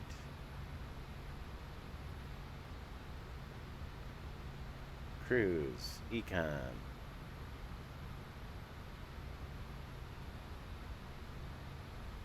Are we really cruising this slow? What's the OFP say?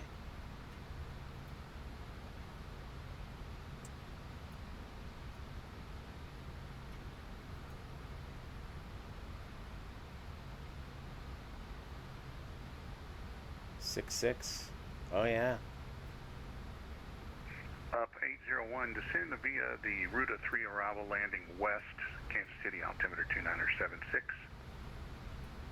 That'll be the Ruta 3 landing west. That's at 801 will be up. Yeah, 6-6 is our cruise speed. It is not a fast airplane, folks. Oh, because we had a cost index way down at 10. That's why. Okay, so before we go on break here during cruise, I told you there's 3 ways to tune the radios. Let's look at them. So here, on your progress page,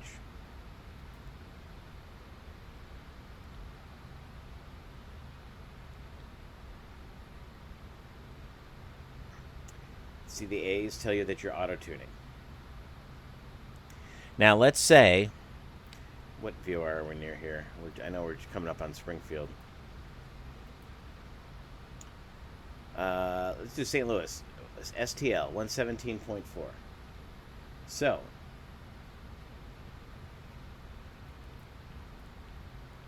$117.4, can we put that in? We can. So that is saying it is remotely tuned. And notice how... Oh, I can't select it.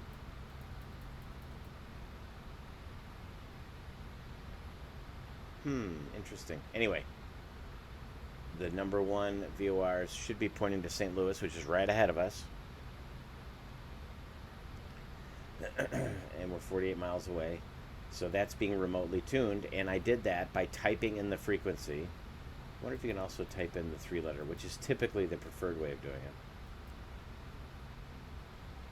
Yep, you can do it either way. Let's put in spinner. Sierra Papa, India. And now it tunes the spinner, and the number 2 RMI needle turns behind us.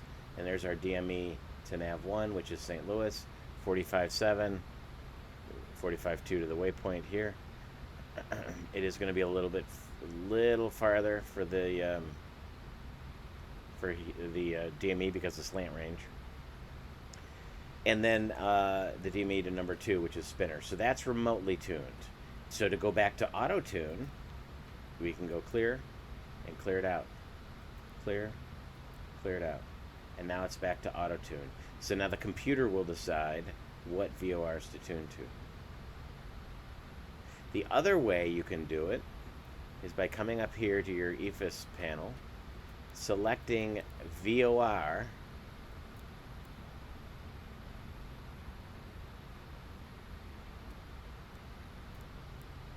there we go, VOR, and you have to be in ARC or Rose mode.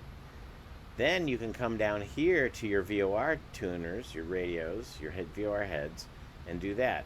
And then the number 2 is on this side. So let's, what's it on auto tune right now to? Nothing. So St. Louis is 117.4. So if I come down here and I dial in 117.4, and what's our course here? Southwest 2577, wind 300 at 11, gust 19er. Fly runway heading runway 27, cleared for takeoff. Fly runway heading clear for takeoff, runway 27, Southwest 2567. United 2476, Memphis Center 132. So now, have a good afternoon. notice how St. Louis, but it shows an M for manual because I have manually tuned it in down here. And because I'm in ARC mode, United 2476, Memphis Center now 132. we've got the CDI here, and this is Rose mode, and this is ARC mode. So I can manipulate that ARC, right, by spinning the course selector and watching the CDI needle. Pretty cool, huh? Now, practical uses, well, if you want to navigate VOR to VOR, that's how you would do it. Practical uses is more in the type of approach that you're doing.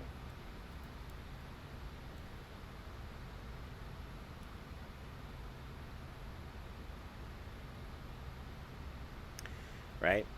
So if you're doing a VOR approach, you would select this to VOR, and you would go. Now it's in approach mode is the only mode you can select when you're in map mode, because you're not in arc or rows.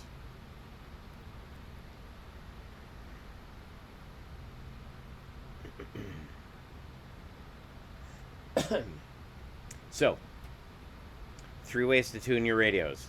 Automatic means letting the computer do the thinking, what it wants to use to verify its position. Remote,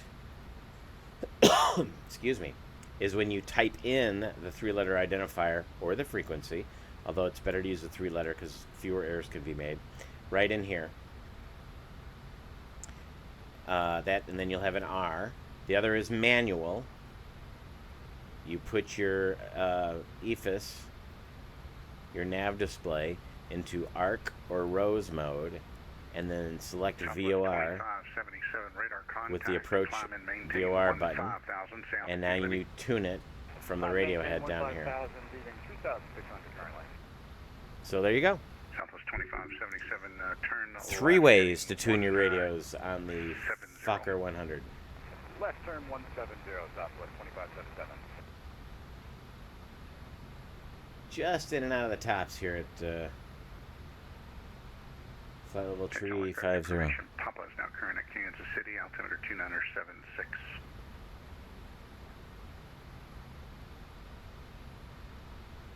Up 801, be advised, Kansas City is now landing to the north. Current winds on the ground are 310 at 10.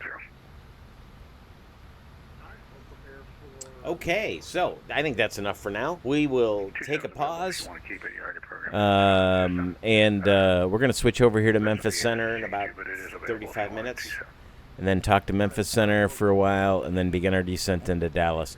So as we're prepping for our descent into Dallas, oh, you know what? I didn't do the cruise checklist. So American has a cruise checklist. It's a very easy one, or it's not really a checklist, but it's what you do at cruise. And the only thing you do is you set the TRP to cruise. So right now the limits are set to 1.58 because we're in the climb mode. If you put it on cruise, I'm sorry, that is the EPR 1.58. The bug is here, so about 1.75. And if you go to cruise, it brings it down to about 1.7. Now, the procedure is to set it to cruise. My belief is, similar to the MD-80, that you're probably better off leaving it in climb. And I'll tell you why. Because if something happens and you get behind on speed, Southwest 2577, clear direct grilled. You want the auto throttles to get you out of trouble. So, and I think I read in a different manual, it might have been, in fact, it might have been Just Flight's, saying that most carriers left it in climb mode. And in fact, that's what you do on the Mad Dog, on that aircraft's thrust rating panel. Even in American, you leave it in cruise. So, I mean, you leave it in climb. You never put it in cruise. For the same reason. But anyway, oh, looks like we're out of icing, at least for now. I'm going to turn the icing off, which did not help our performance getting up here to 350, by the way. Okay, so yeah, let's go on break. We'll come back at you if something interesting happens, or as we begin our prep for our descent into Dallas here in the beautiful Just Flight Fokker F100. It's really loud. In the beautiful Fokker F100 by Just Flight. Minneapolis, and then had a route request. We will see you in a bit. Juliet Lima, what's your request? Request a change on the route to We are back, and we're getting ready to start our descent into Dallas. We're approaching our top of descent. You can see it there on the nav display, just past please, which on the arrival coming over RNet, we'll start our descent just after please, or I'm sorry, just after please, before Chimley. So in preparation for the descent, it's just like the whoever made these avionics, and I'm not sure who did, but the same company made them for the A300, 600, and for this aircraft, because it works almost identically. Same with this CDU. So I dialed in the bottom of the arrival, right? Yabit at 600 feet or 6,000 feet. Excuse me. So come over here. Whoop. That was an odd stutter. 6,000 feet, dial it in here, and pull. When you pull, it then arms the descent mode. So we are in altitude hold mode. It's now descent mode, which is like prof. The profile is armed. So as we get close, you'll see the vertical deviation indicator will light up on this side of the screen, and then it will start down. You can start down early. So if ATC calls up and says, "Yeah, can we get you down early?"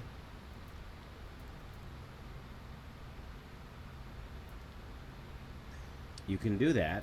On the flight plan page, there's an immediate descent. So the number one right-hand select key, right line select 1 is the immediate descent. And it will start a descent at about 1,000 feet a minute.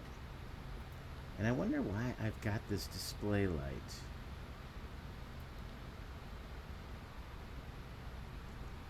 It's trying to tell me something.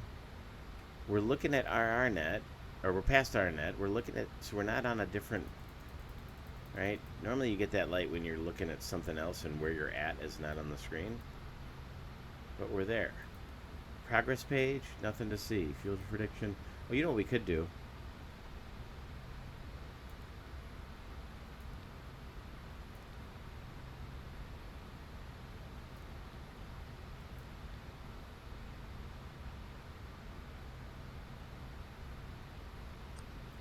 I don't know if it'll let me. We're in the mode. We're in the cruise. Clear that out. Direct is not needed. Flight plan. Progress. We could do the descent forecast. So let's pull up the OFP again. Although we're getting close to the, I don't know if it'll recompute it in time, but let's try it. OFP.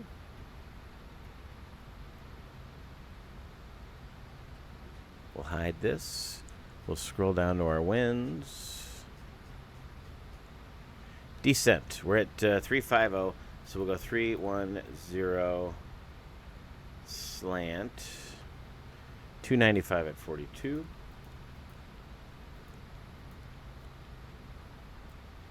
$200 is 276 at 22. 100 is 10,000 feet. 248 at 7.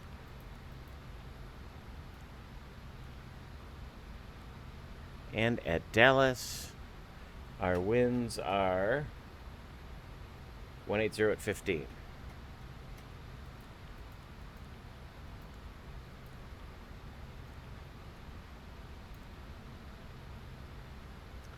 All right.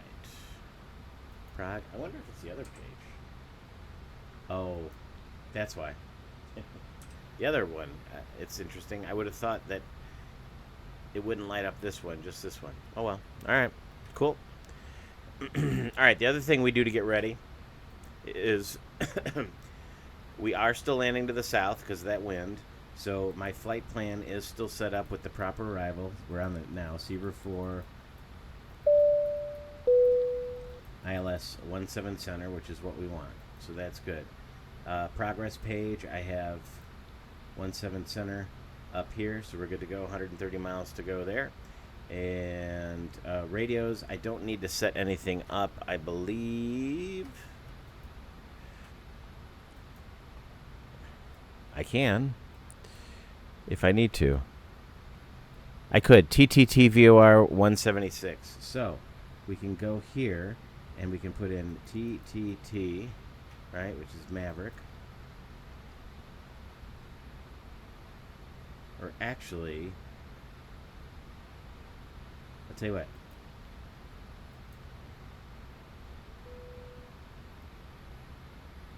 The better way to do it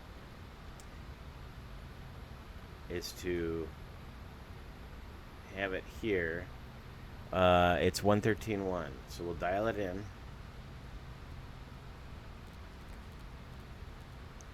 And we fly a heading 176, 4,176.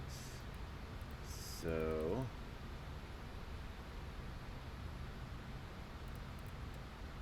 that way, if for some reason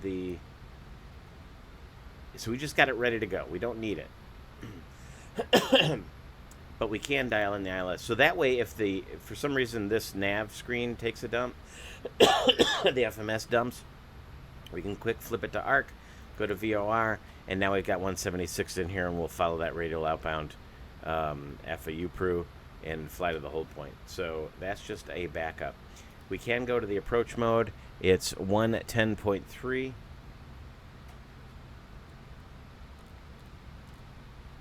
And the inbound course is 176.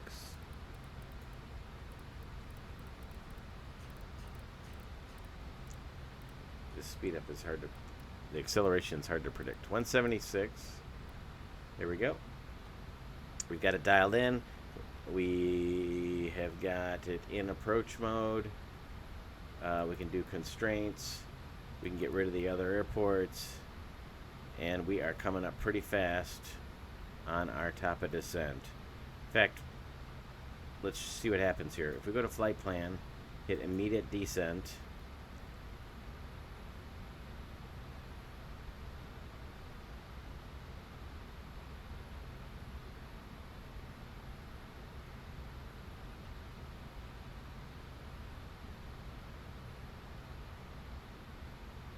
it should start us down.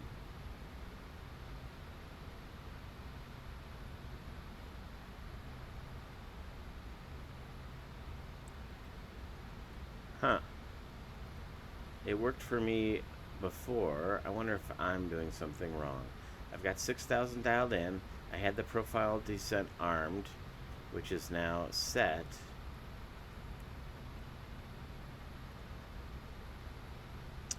Alright, 762 is our MDA. So 770. And, well, we'll let it follow the program. Let's see if it does that. We're still in prof. And nav, so we're still set up properly. Alright, we got the ILS dialed in. We've got the we've got it set up for the ILS approach. It says ILS. We've got the the minimum descent altitude of 770 feet in there. We don't need to do a performance calc because the standard assessment works fine. We'll go to low auto brakes just for the fun of it.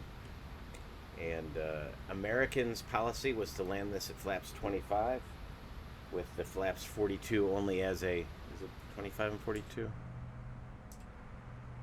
Yeah, flaps 25 and flaps 42 only if you have contaminated runway, a very short runway, or some particular reason to do that. So I don't know why it didn't start the immediate descent. Maybe I can't have the profile armed, but that doesn't make sense to me. Well, anyway, again, it is a preview copy. Some things on this version may change by the time the release version is done, and so not really sure, but whatevs. You can always take over manually. You can always take over manually if you need to. Okay, no ATC on at Dallas at the moment. So we'll just make our calls on CTAF, which I have dialed up, 2655 on COM 1 with Unicom on COM 2.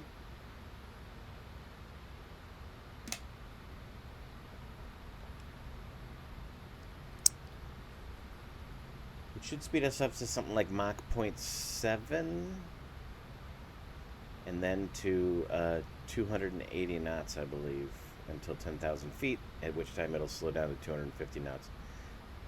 But we'll see what happens here. Switch. Let's leave the chart up.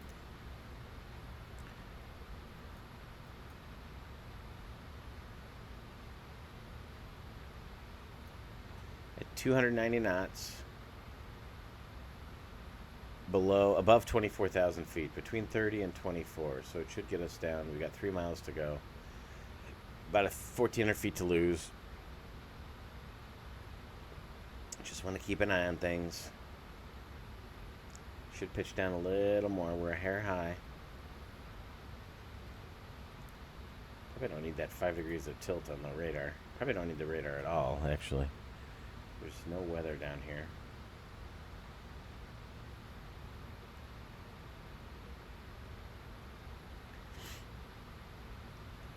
Switch. We're just a smidge high at switch.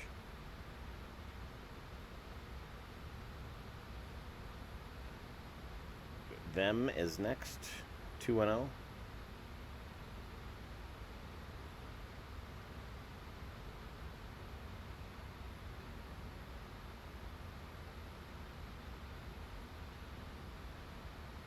Miles to lose a lot of altitude. I'm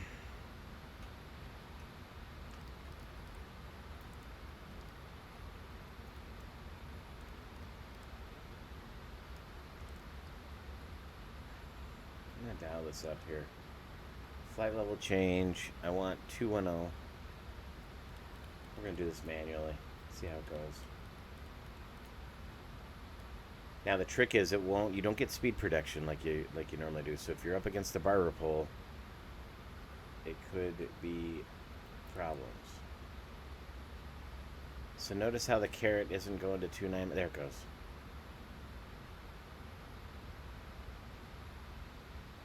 It should pitch for 290.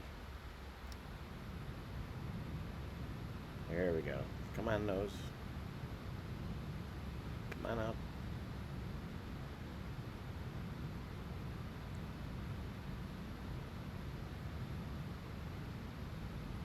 Above 290, or above 210, and now we can go down to 13.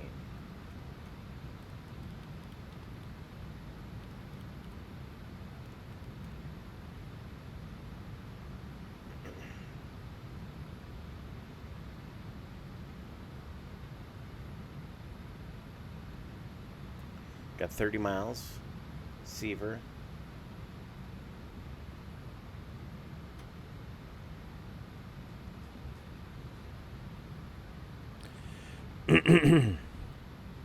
Seaver at 13. Bring this range down a little bit. And 270 knots. See how it's hunting a little bit? I'm going to go back to Prof. Let's see if it hits it.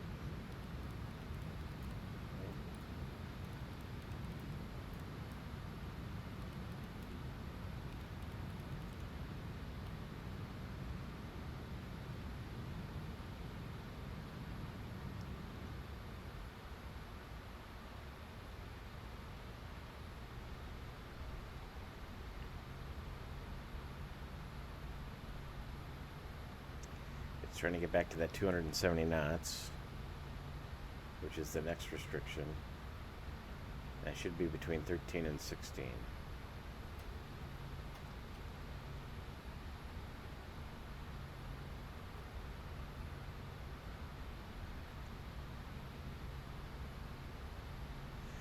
So I have at least 3,000 feet to lose, 10 miles out.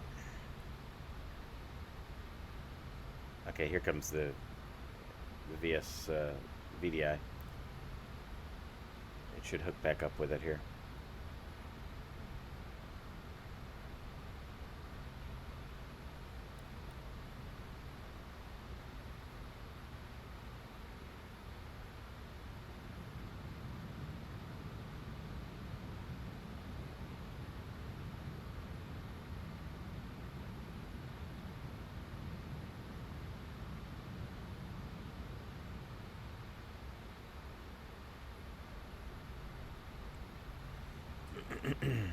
Okay, getting a little slow, but the power's coming up.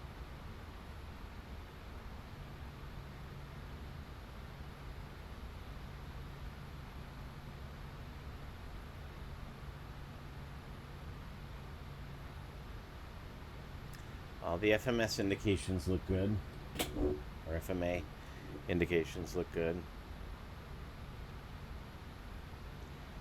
Now the nose should start coming down to hook back up with the VDI and get us back on path.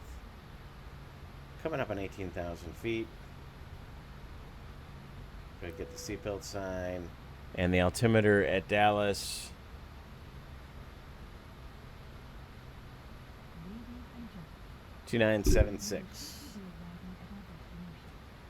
Please ensure that your seatbelt is securely fastened, your seat back and tray table are in the upright position, and all carry-on items are stowed.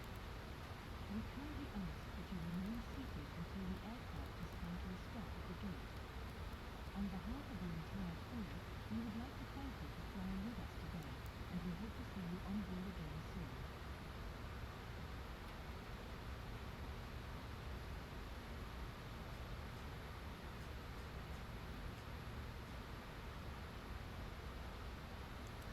All right, 13,000 feet or above. Whoops.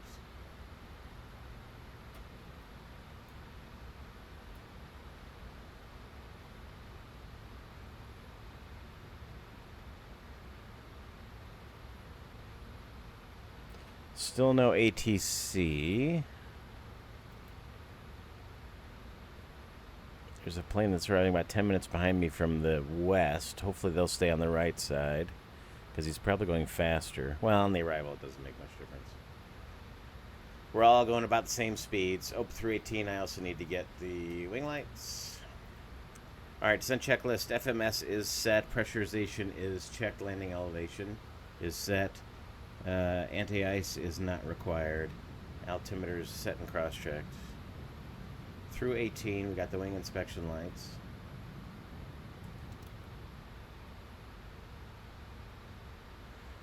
And next is sterile cockpit. Egypt Wiz FMS is set. Shoulder harnesses are on. Pressurization checked. Anti-ice is off. Wing inspection lights are on. We're to the 10,000 foot line.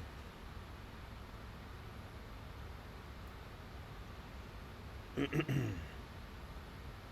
a little high. We'll bring up that speed brake.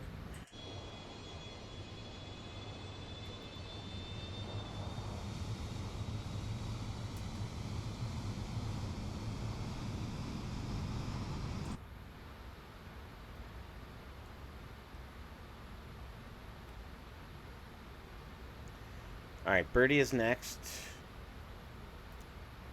Oh, not that. Birdie is next between 12 and 10. Or 12 and 11. 250 knots. It should start slowing up. 250. There it goes.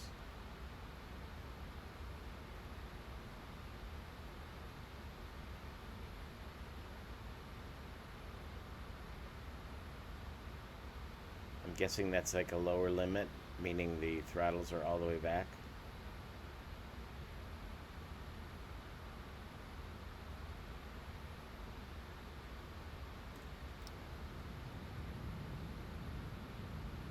There's 12. There's 250 knots. Make the turn. NUS between 10 and 8, 240 knots.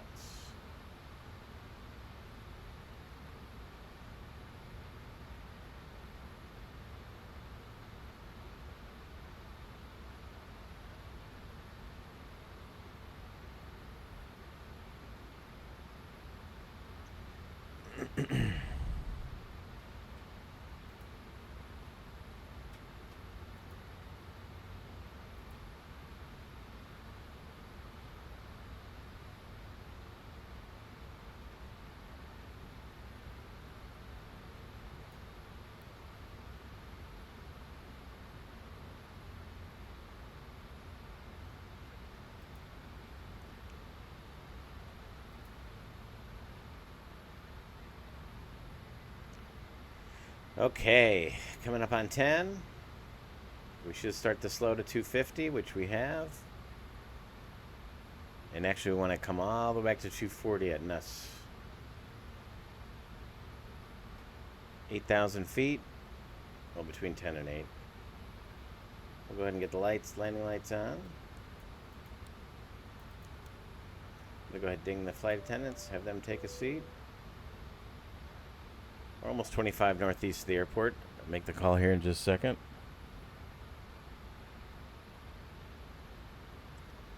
Here's 10. 10,000 feet, stereo cockpit chime, landing lights on, descent checklist complete.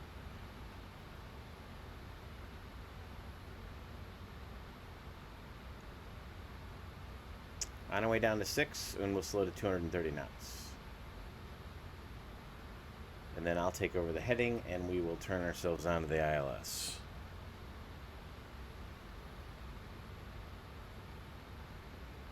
Dallas traffic, American 2381, about 25 northeast. We're coming in on the Seaver arrival. Setting up for ILS, runway 17 center, Dallas.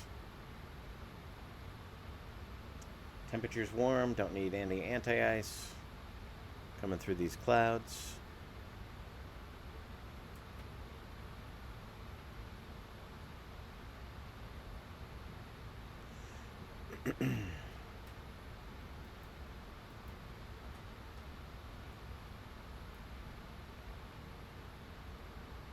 Get over here.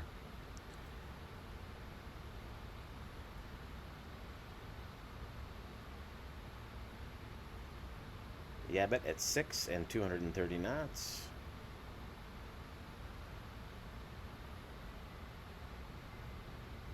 About 4 miles a minute, 2.5 minutes away. Yep. Or 2 minutes and 15 seconds. Pretty close.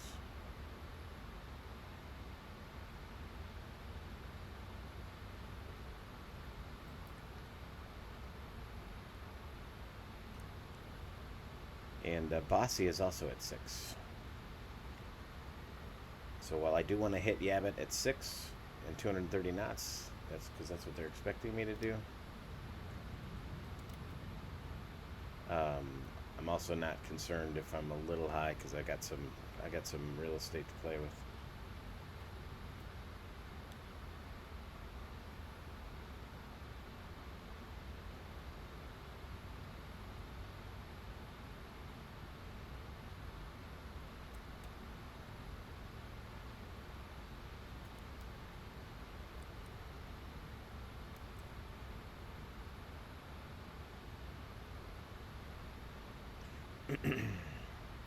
$1,000 to go out of 7 for 6. Alright, that worked out pretty good. Airplane should slow us down. 230 knots. There's my 700 foot warning.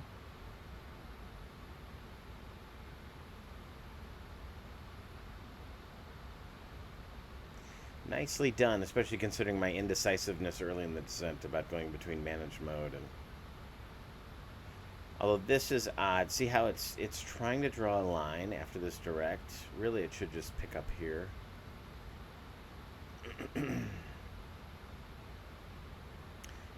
I mean, on most FMSs, or most nav displays, that's how it'd be shown. All right, 6,000 feet right at Yabit. So nice job. 260 degrees is my heading. I'm going to stay on this heading, and I'm going to start slowing it down.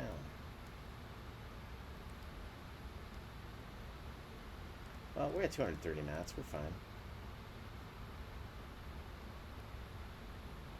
We'll get a little closer, and then we'll turn in for an intercept. The inbound course is 176 degrees, so 176 plus 30 is 206. So when we can turn to about 200 degrees, 210 degrees, we will do so and intercept. In fact, I'd rather intercept below, so let's go to... I can go all the way down to 3 up here. Let's go to 4.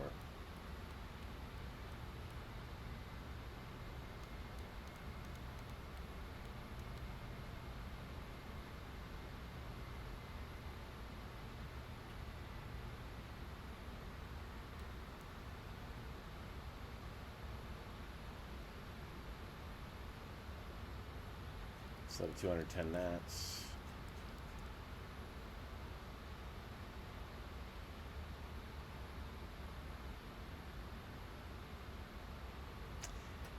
I miss having a DME readout for the localizer. But Bossy is about 20 miles out. Alright, let's turn left, 210.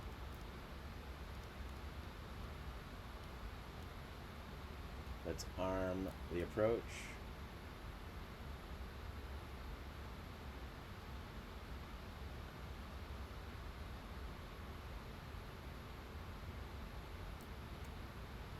Okay, why can't I arm the approach? Do I need to go direct? Bossy? Nav? Land?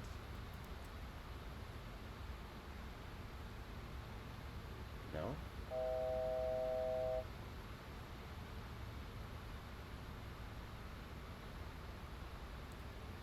Alright, what am I doing wrong?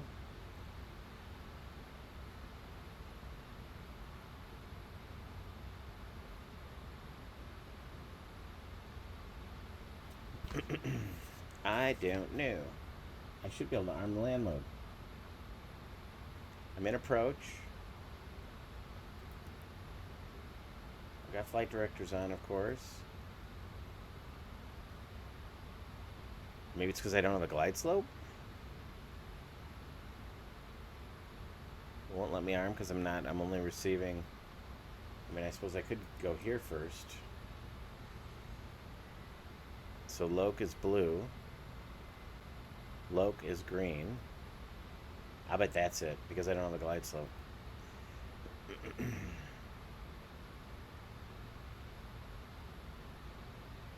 Bossy, so we're about 20 out. Dallas traffic, American 2381, 20 mile final, runway 17 center. So we'll keep an eye on this. So, big deal. Go to VOR localizer mode. It intercepted the localizer.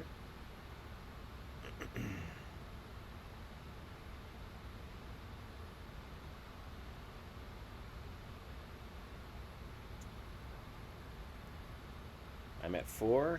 I should be at 5 at Penny, so I'm doing good. And then Zing is at 3.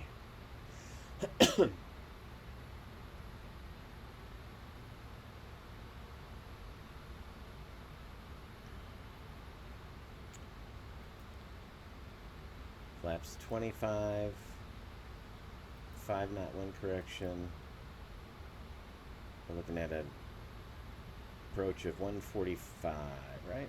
146. Glide slope's alive. Glide slope alive. Now we can go to land.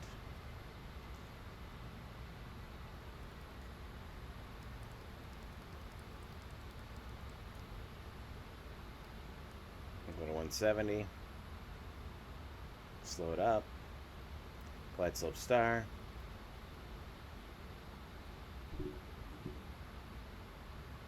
.200 knots. Now, if you want to slow down, the book specifically says use the speed brake, not flaps. So notice how the caret here is at 170, so we're in our green dot, but we're below 220. Let's bring in flaps. Flaps 8. Speed checks. Flaps 8.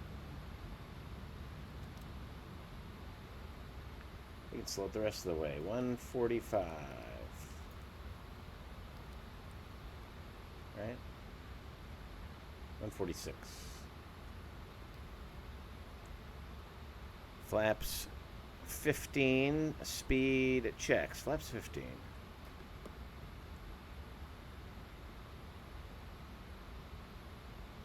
Flaps are at 15. Gear down.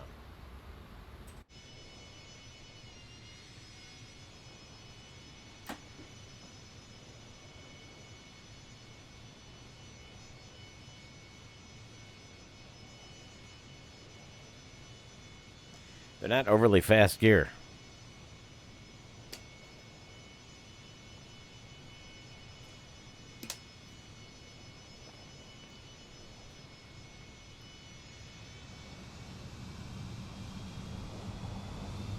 Flaps 25, speed checks, flaps 25.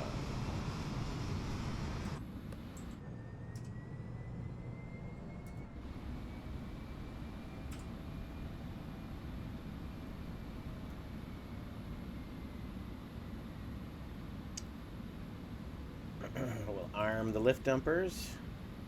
We got 3 green. We're at flaps 25. Before landing checklist. MFDS is set. Landing data is checked. Radio's EFIS set and checked. Seatbelt sign is on. Altimeters 2976 set and checked. Gears down 3 green. Lift dumpers armed. Flaps 25. Flaps are 25. Oh, why is this? He's going into love. Dallas traffic, American 2381, 4-mile final, 17 center. Okay. Here we go. Let's hand fly this.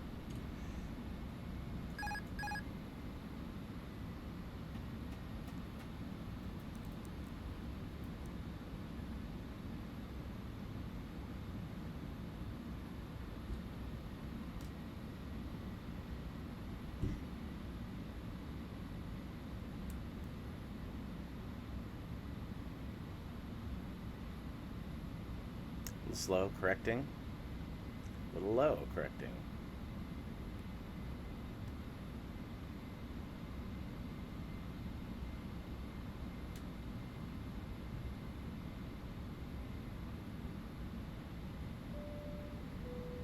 Cabin secure. Cabin crew, please take your seats for landing.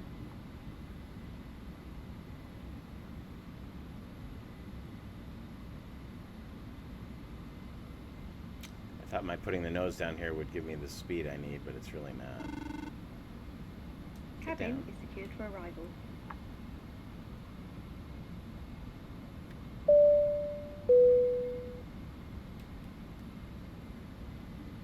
Just took a second to respond, that's all. So I overcorrected a little bit. A little bit high, but we're good. We got a ton of runway, especially for this airplane. 500.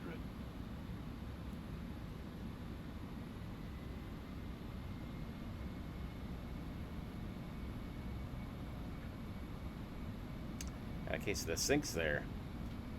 Pilot induced. 100 above. Check.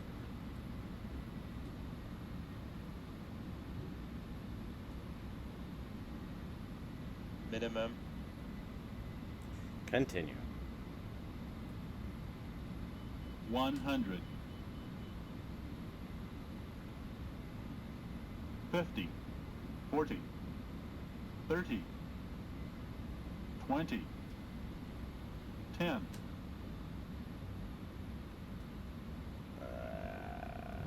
There we go. No reverse.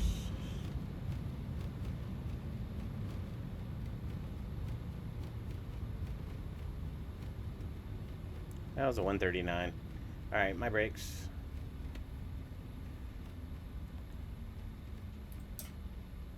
$60 knots.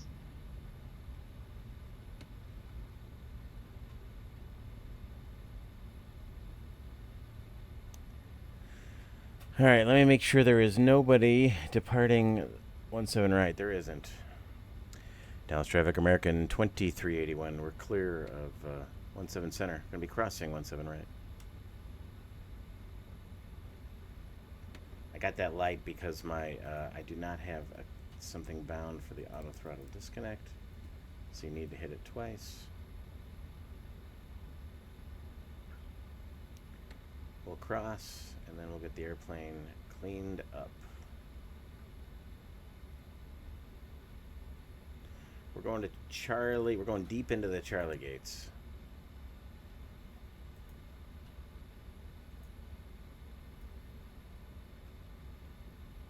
Charlie 39. Oh.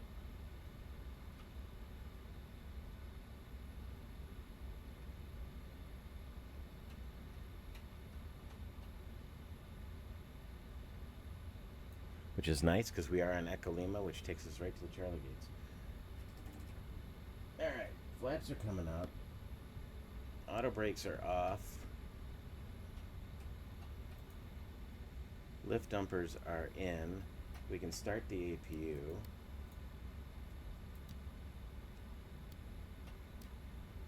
Taxi lights coming on. Landing lights are coming off. Strobes can go off. Wing lights can go off. Please remain seated with your seatbelt fastened until the aircraft is Trim goes to 0 or 2. seatbelt sign has been turned off. Use caution when opening overhead doors, as items may have shifted during Alright, let's do the after landing checklist. After landing checklist, auto throttle's off, autopilot's off, flight directors. wish you a safe onward journey.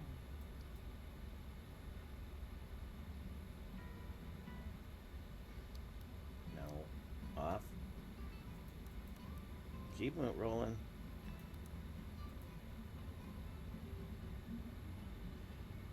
Flight director switches are off. Landing wing inspection lights retracted and off. Flaps are up. Lift dumpers disarmed. Speed brake is in. Radar is off. Stab trim is set to 2. Come on, plane. APU is coming online. Transponder.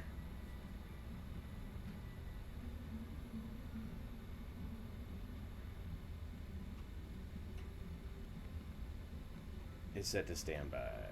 DFW traffic, American 2265. We are at 4,000 and we're inbound for ILS runway 18, right? All right. Got her all cleaned up. I see our gate down there. 1036 to runway 17 right, we're taxiing Gold Fate Foxtrot Zulu Lima Express right now.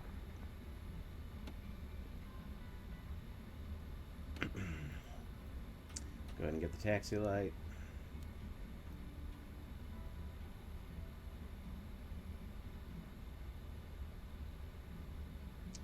There is Charlie 39, our home for the afternoon.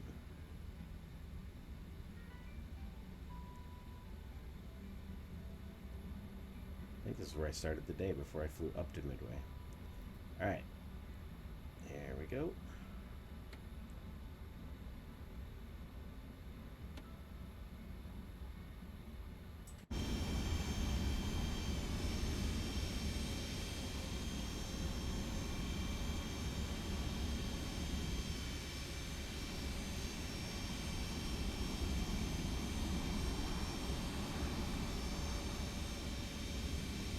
We're kind of similar in size to a 319, so I'm going to use that. Whoop.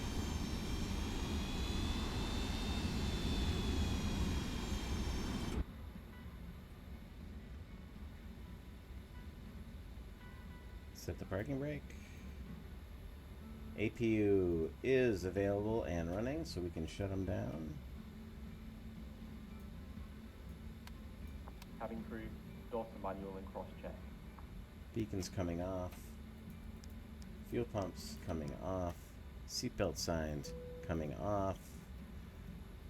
I'm going to unlock the cockpit door. Open it. And let's let everybody off this plane. Get off of my plane. Well, there you have it, folks. We cheated death and wooed women once again. The Just Flight F100. What a fun airplane. I'm glad I could fly it again with you. Pretty rare I do 2 streams in 1 week, especially with one airplane, but this airplane's worth it. It really is. I'm having a ball with it. I'm looking forward to the updates. They're gonna. Hey, dude, don't pull onto the wing like that. Making me nervous. Gosh, brand new airplane, and this is why we can't have nice things. So there you have it, folks. The F100. Ready for you in a couple of days. Once again, remember this was a preview version, so if there are things that weren't working quite right, no guarantees that it won't be something they work on before the release in a few days, because I'm sure they're hard at work. In fact, I know they are. Wrapping this up, getting it ready for y'all on Wednesday. Right, Wednesday? Yeah, Wednesday the 24th is the date they're shooting for. But knowing Just Flight, if it's not up to their standards, they may hold off. But I don't anticipate that. It seems like it's flying awfully well right now, as it stands. That's really noisy. Who's texting by? I don't see anybody. Anyway, as always, I am CJ. I'm your classic jet sim pilot, and this was the Just Flight Fokker 100 preview flight number 2, learning the American ops. Until next time, folks, keep the shiny side up.